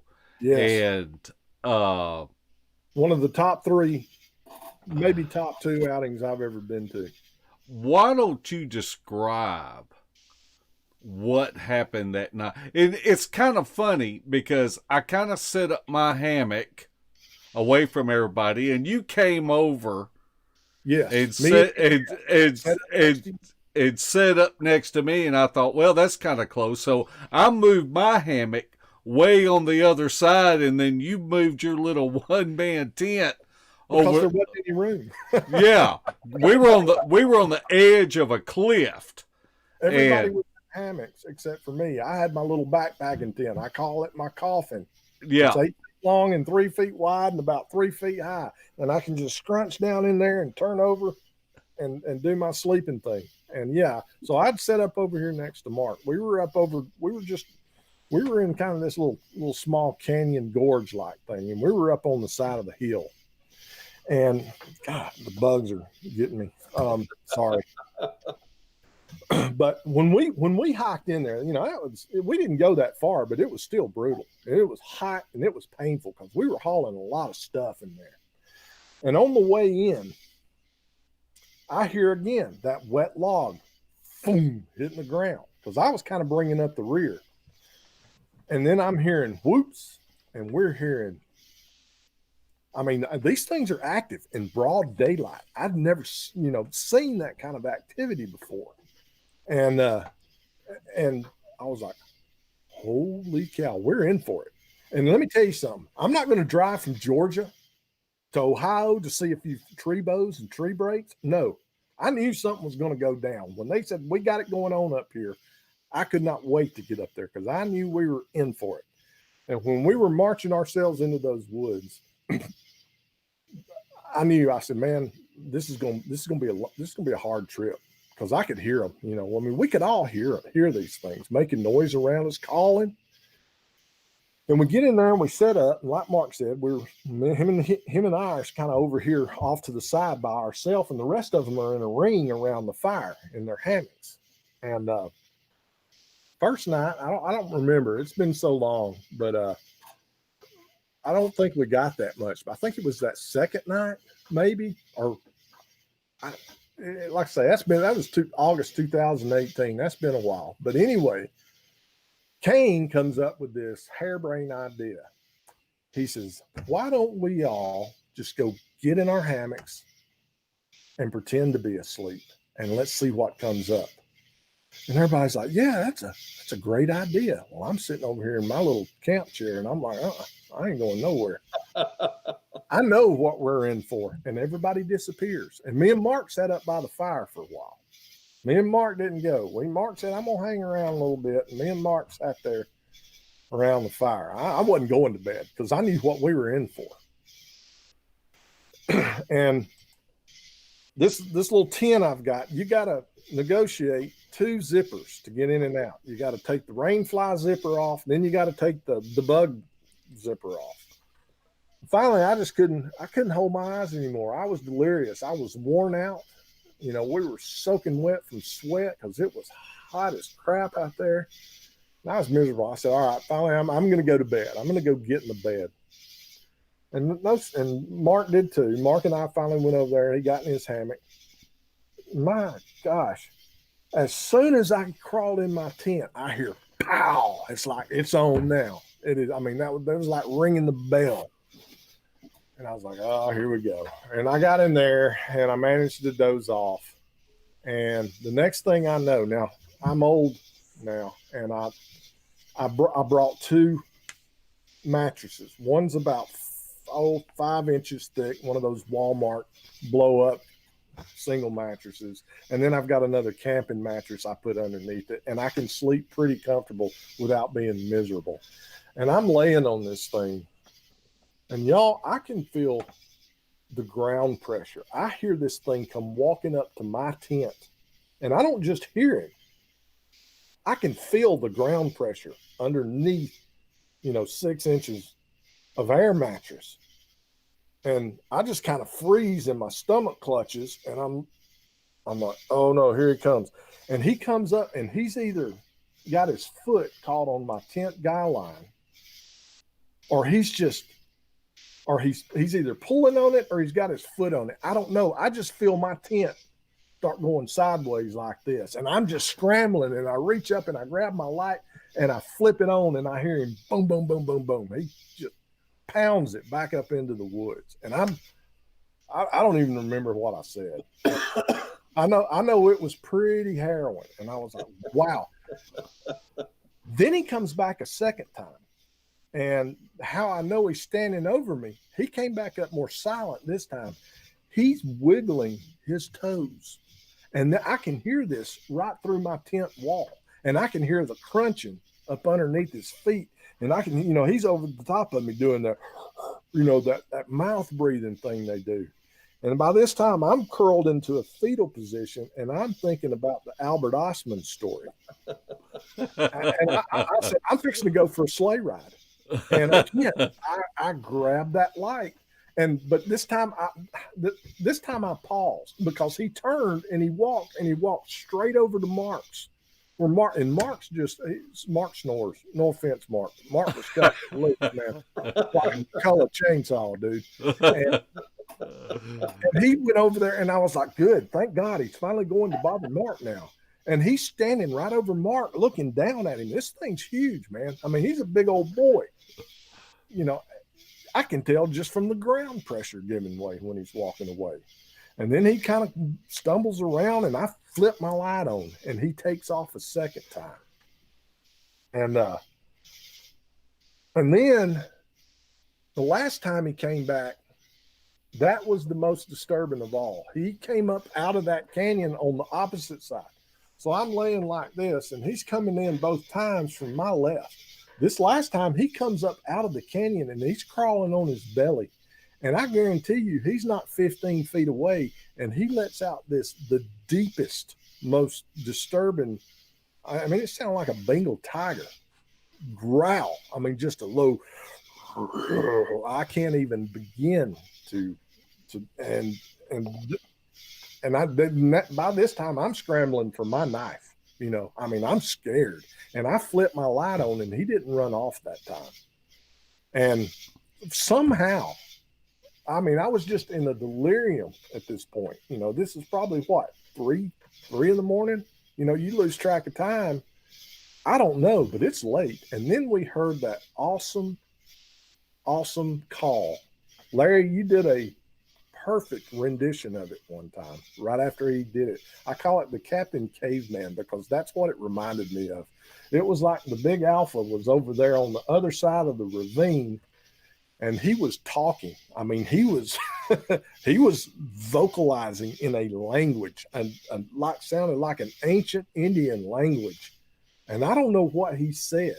I think I heard you say one time, Larry, that he may have been communicating with all of these younger ones. Just leave them alone. They're not going anywhere. I think I heard you say something to that effect one time. And you're probably spot on right about that. But once he stopped that vocalization, all these coyotes, it was almost like it was surrounded by a pack of coyotes, like he had been herding them.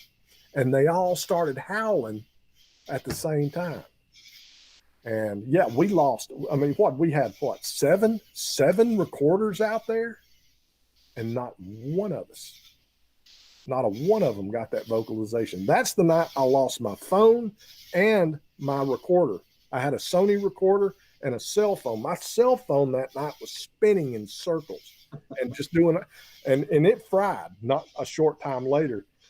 And the batteries in my my recorder just quit. You know, brand new fresh pair of alkaline batteries were done. I mean, that was a strange night, and we had some crazy things go on.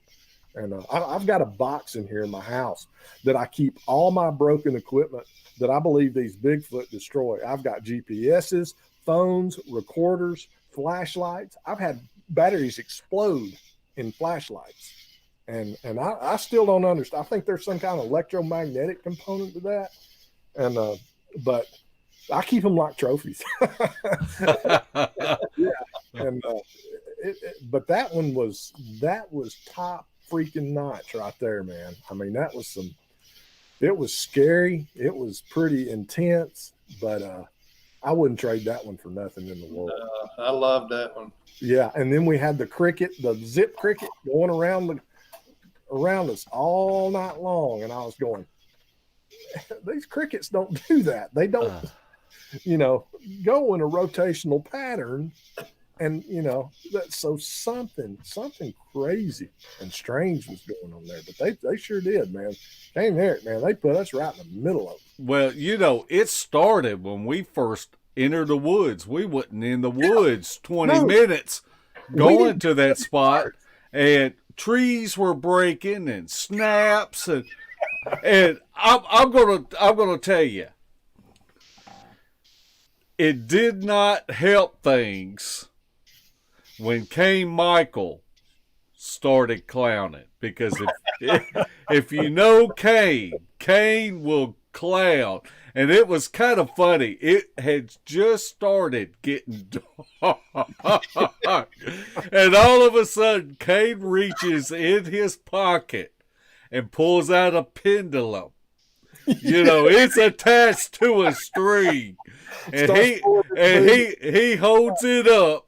And he goes, is somebody going to die tonight? Yeah. And all of a sudden, that crystal at the end starts moving. I can see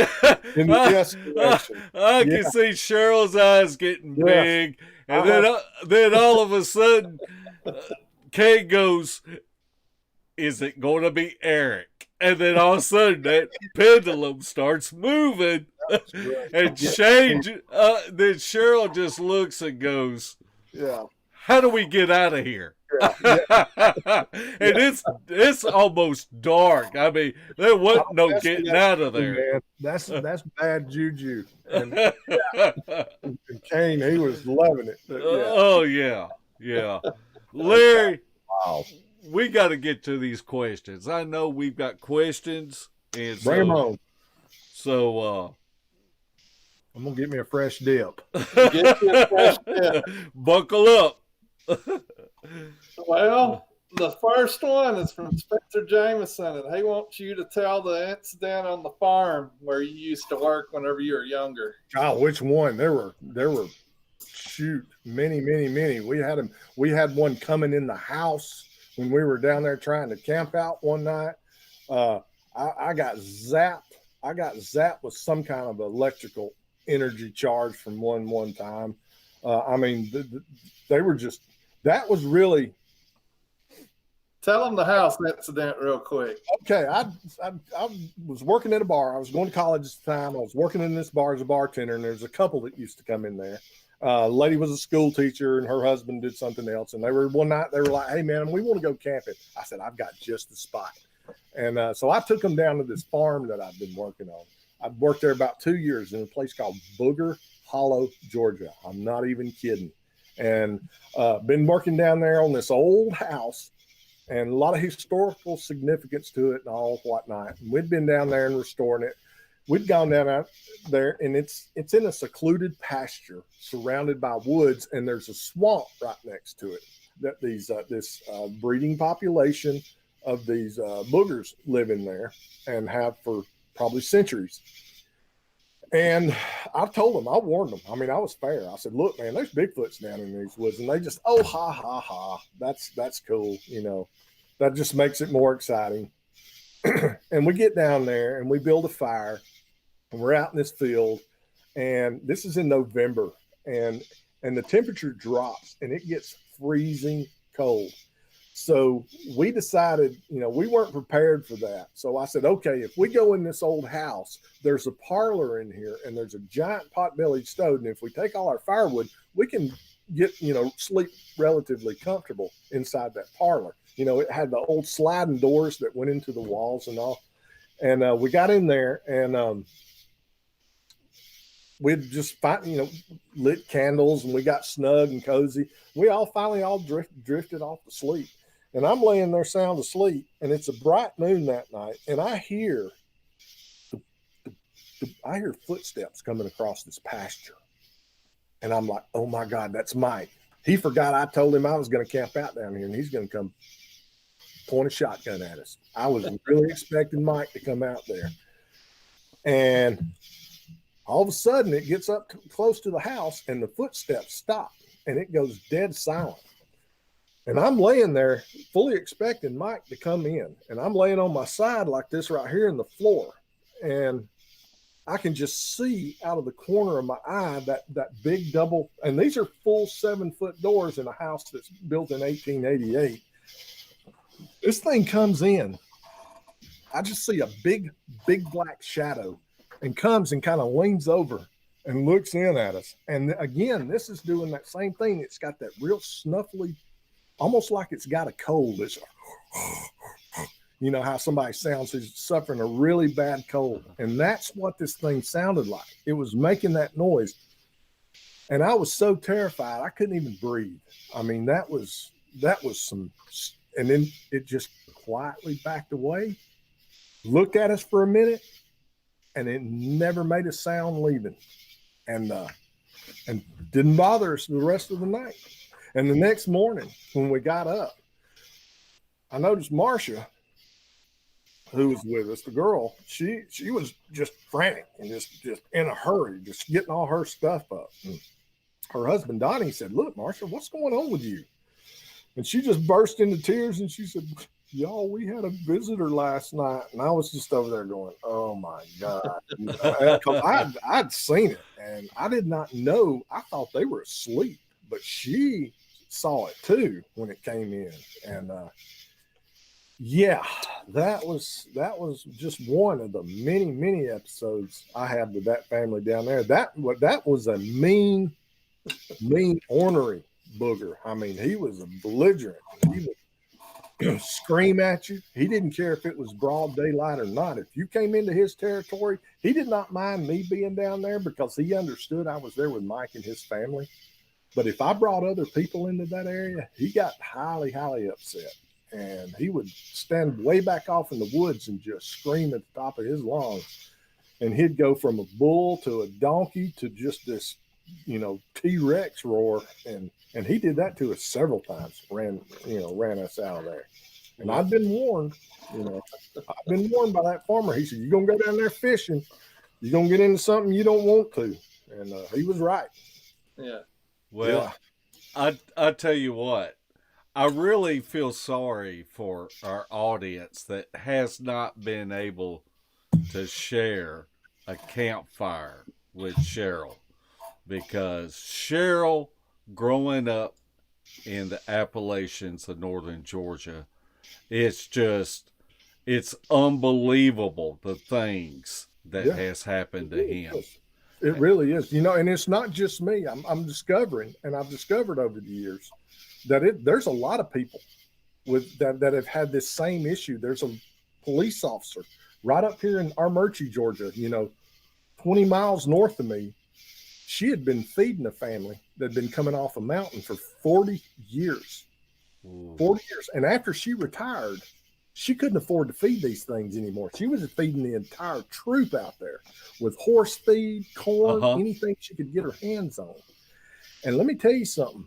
She after when she couldn't feed them more of these things turned on her, and it got to the point to where she was standing at her door with a 357 Magnum, with this thing standing there acting like it was going to rip the door off on her. And she's actually writing a book about that right now. Wow. The guy that owns the Bigfoot Museum up here in Cherry Log told me about that story. And he told me the lady's name, and it turns out the guy that put the satellite dish in, he knows her as well. He knows her personally. And he was telling me the exact same thing, and we were comparing notes on that. So I'm interested to see that book. You know, like I say, that's only 15, 20 miles up the road from here. Yeah. And there's been a lot of cases around here like that. There are a lot more of these things around here than people think. And I mean, I know of several families, over here on the Etowah River, up here on the Oostanala River, down here on the Coosa River. Then you've got the ones over here in Booger Hollow. And then, I mean, they're just all over the place, man. I mean, they are a lot more prolific than most people realize. It's just they're that good at hiding. And that's a different show altogether in itself, and how they do that, because I could sit here and wax on about that all night long, man. Okay, Sally Olin asked, have you ever felt threatened at your new house now? The only threat was after you and Shelly hung up the other night when we were doing our test run here. What was that, 2 nights ago? Tuesday night? Uh-huh. I didn't say anything about this, but after I was out here, I've got my monitor, my whole setup going on.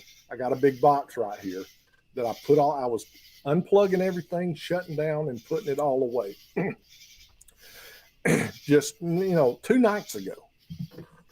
And right up here on his post, where he posts himself, I heard the strangest, loudest dog growl roar.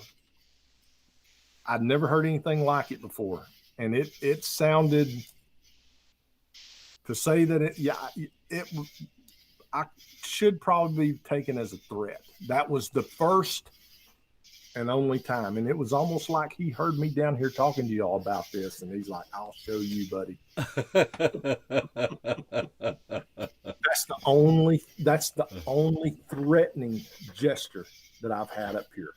I've tried to keep this and I probably need to stop this right here, and I probably need to get off the phone and it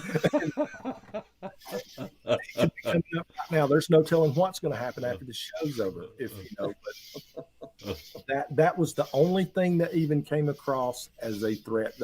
I didn't take the roof jumping or the window scratching, any of that as a threat at all. Those were tests. They were testing my metal to see is he going to turn on the light? Is he going to grab a gun and start shooting? Yeah. No, that's not going to happen. So hopefully they'll forgive me for getting on the Bigfoot shows and discussing them. I mean, these are some strange characters, man. Very, very, very strange. And you just never know what to expect from them. All right, Mark, you can go ahead with the next one. Well, I don't understand it. Let me pull it up. I don't know if you played something I didn't hear or what. No, we haven't played anything. We'll have to get Central Florida Bigfoot to maybe put in the comment section after this podcast post and maybe explain it a little bit better, and then Sheryl can get on there and answer it. Sure will. Yeah, be glad to. Well, maybe he heard something at 7:35 into the show or something. Yeah, maybe. I don't know. Well, I've got this microphone set on cardioid to where it'll pick up. I did that on purpose. So it's very probable. Well, I know earlier there's a whippoorwill going off back in there. Yeah, he's there every night. He drives me nuts. I love it. Now I hate the little. Yeah. Okay. All right. Go ahead. Diane Fowler asked, are you nervous about leaving your wife alone? And you kind of went over that, but well, I talked to my sister tonight, and I told her, I said, Michelle, I said, I'm going to be going on an outing, and I would appreciate it if you offered. Didn't tell my wife this. If you offered to come spend the night. Right. No, my wife is stubborn as a mule, and she'll tell you, she walks hand in hand with Jesus. She's a good Christian woman, and she'll tell you, I ain't scared of nothing except a bat. Yeah. But she did ask me the other day when we were going on our outing, and I sort of, you've been with somebody 35 years, you can almost read each other's minds. And I got the impression that maybe after this episode, she's not too keen on staying here by herself. So that's a real possibility. So, which is precisely why I asked my sister, please invite yourself over. Right. A couple of weeks ago when I went out on my outing, she was like, no, we're going shopping. I'm taking the granddaughters, and so, but no, I worry about that. I do. I really do. Yeah. Okay. Our friend Barbara Locke asked, have you ever built structures? And if you did they get a reaction, such as copied or chained?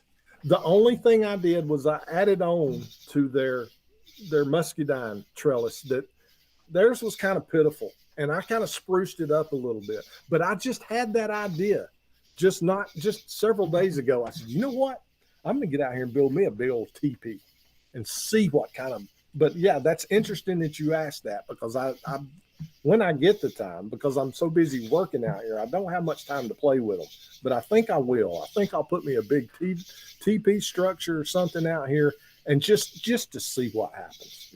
That's pretty innocent, and it's not provoking them. So, right, almost as a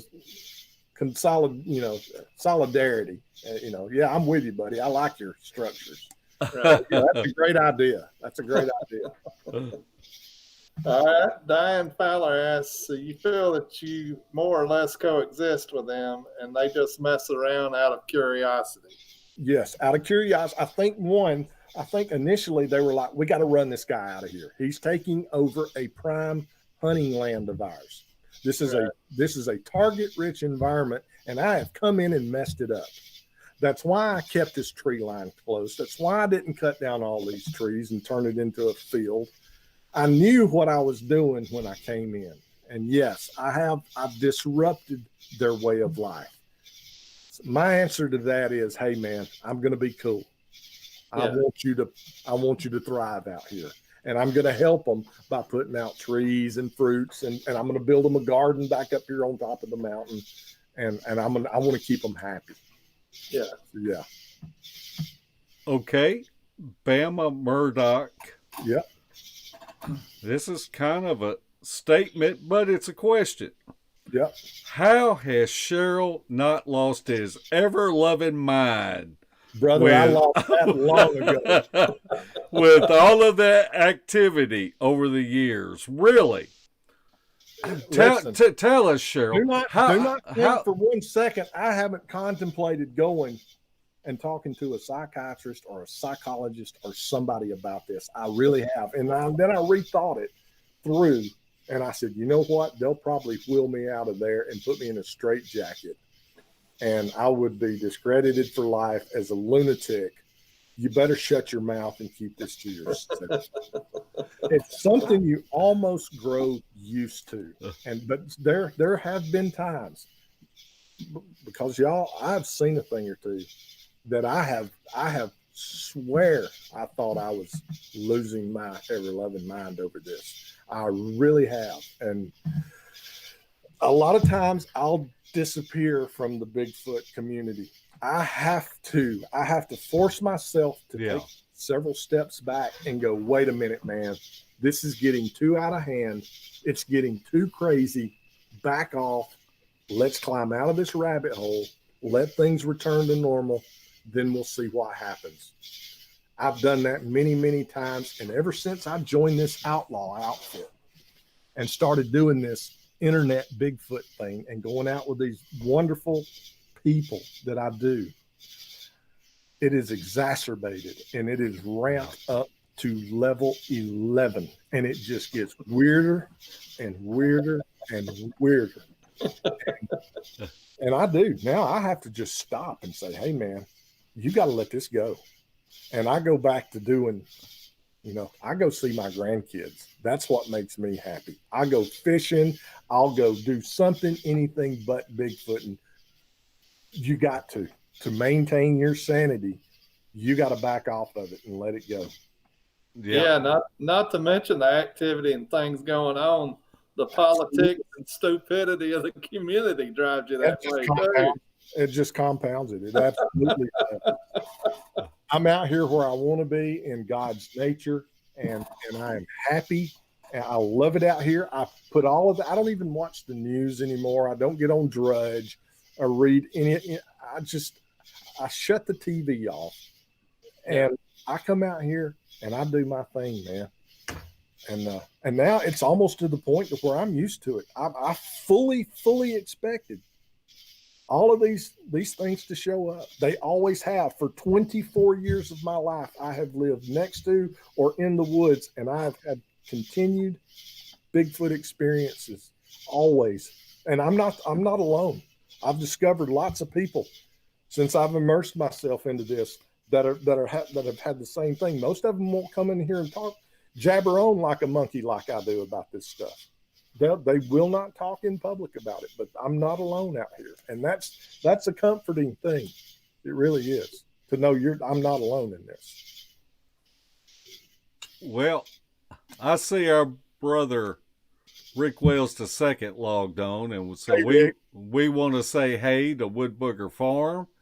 And I watched one of your videos that you released the other night, but I haven't got on there and made a comment. And Larry, do we have any final questions or comments from our audience? And we've got one request of Sheryl to come to our meet and greet whenever Debbie decides when it is. You bet I will. I will be there. Absolutely. I'm looking forward to it. Well, there's your chance to share a campfire with Sheryl. I'll tell you some stories, man. You probably won't. I won't have anything to do with me anymore after I'm done. Well, me and Larry ain't said that yet. That's right. I love hearing the stories. I love going and trying to see what's going on. It just gets wilder. Okay. Yeah. Well, Sheryl, we're about time to wrap up. So we would like to give you this time for any final comments that you would like to make. Sure, and I appreciate that. Understand, anybody listening out here, we are not dealing with monkeys. We are not dealing with apes. We are dealing with something else entirely. Something, I don't know what it is. With all my experiences, with all my years, around these things, if I've learned anything, they're not human, but they're people. These are people. And highly intelligent. So if you're out here and you're thinking that you're dealing with a monkey with the mindset of a third grader, you better step back and reevaluate, because I don't know what it is, but we are dealing with something else.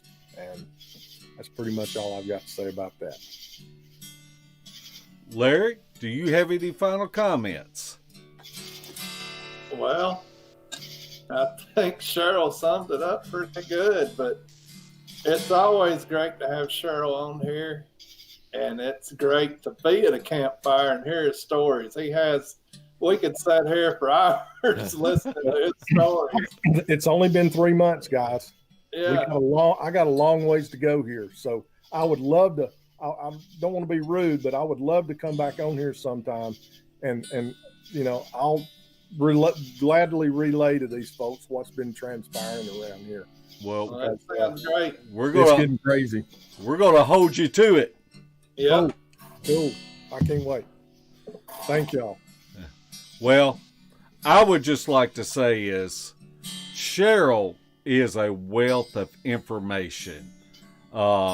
His woodsmanship skills is something when I first met him, just I don't want to say I'm envious, but I lean on Sheryl.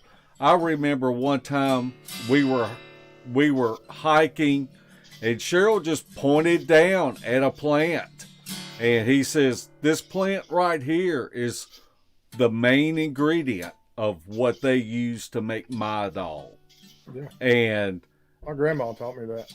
And so it's just really, we should pull together and use our advantagements to help pull these pieces of the puzzle together.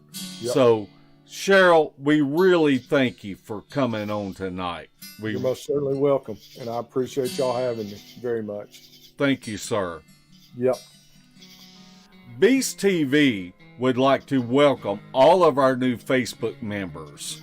We started this page to train and help people with analyzing audio, but it is involved into much more than that. If you are new and haven't checked out our files tab, there is a wealth of information that you may find beneficial. If you are interested in contributing to the Bigfoot community, we would be thrilled to show you our protocols in analyzing audio, and we could certainly use your help.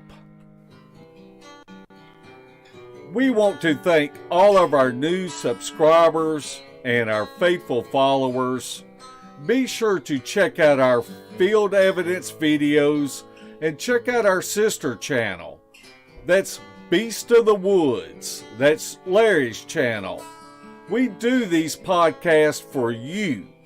So if you want to help us out, click the like button, ring the bell, leave us a comment, and absolutely subscribe to us. Larry and I would like to thank Shelley for sending us the questions from the chat room tonight, and thanks to all of our moderators for keeping our chat room kid friendly. Thanks again to each of you for watching, and we will see you again. Same bat time, same bat channel. Night night, footers.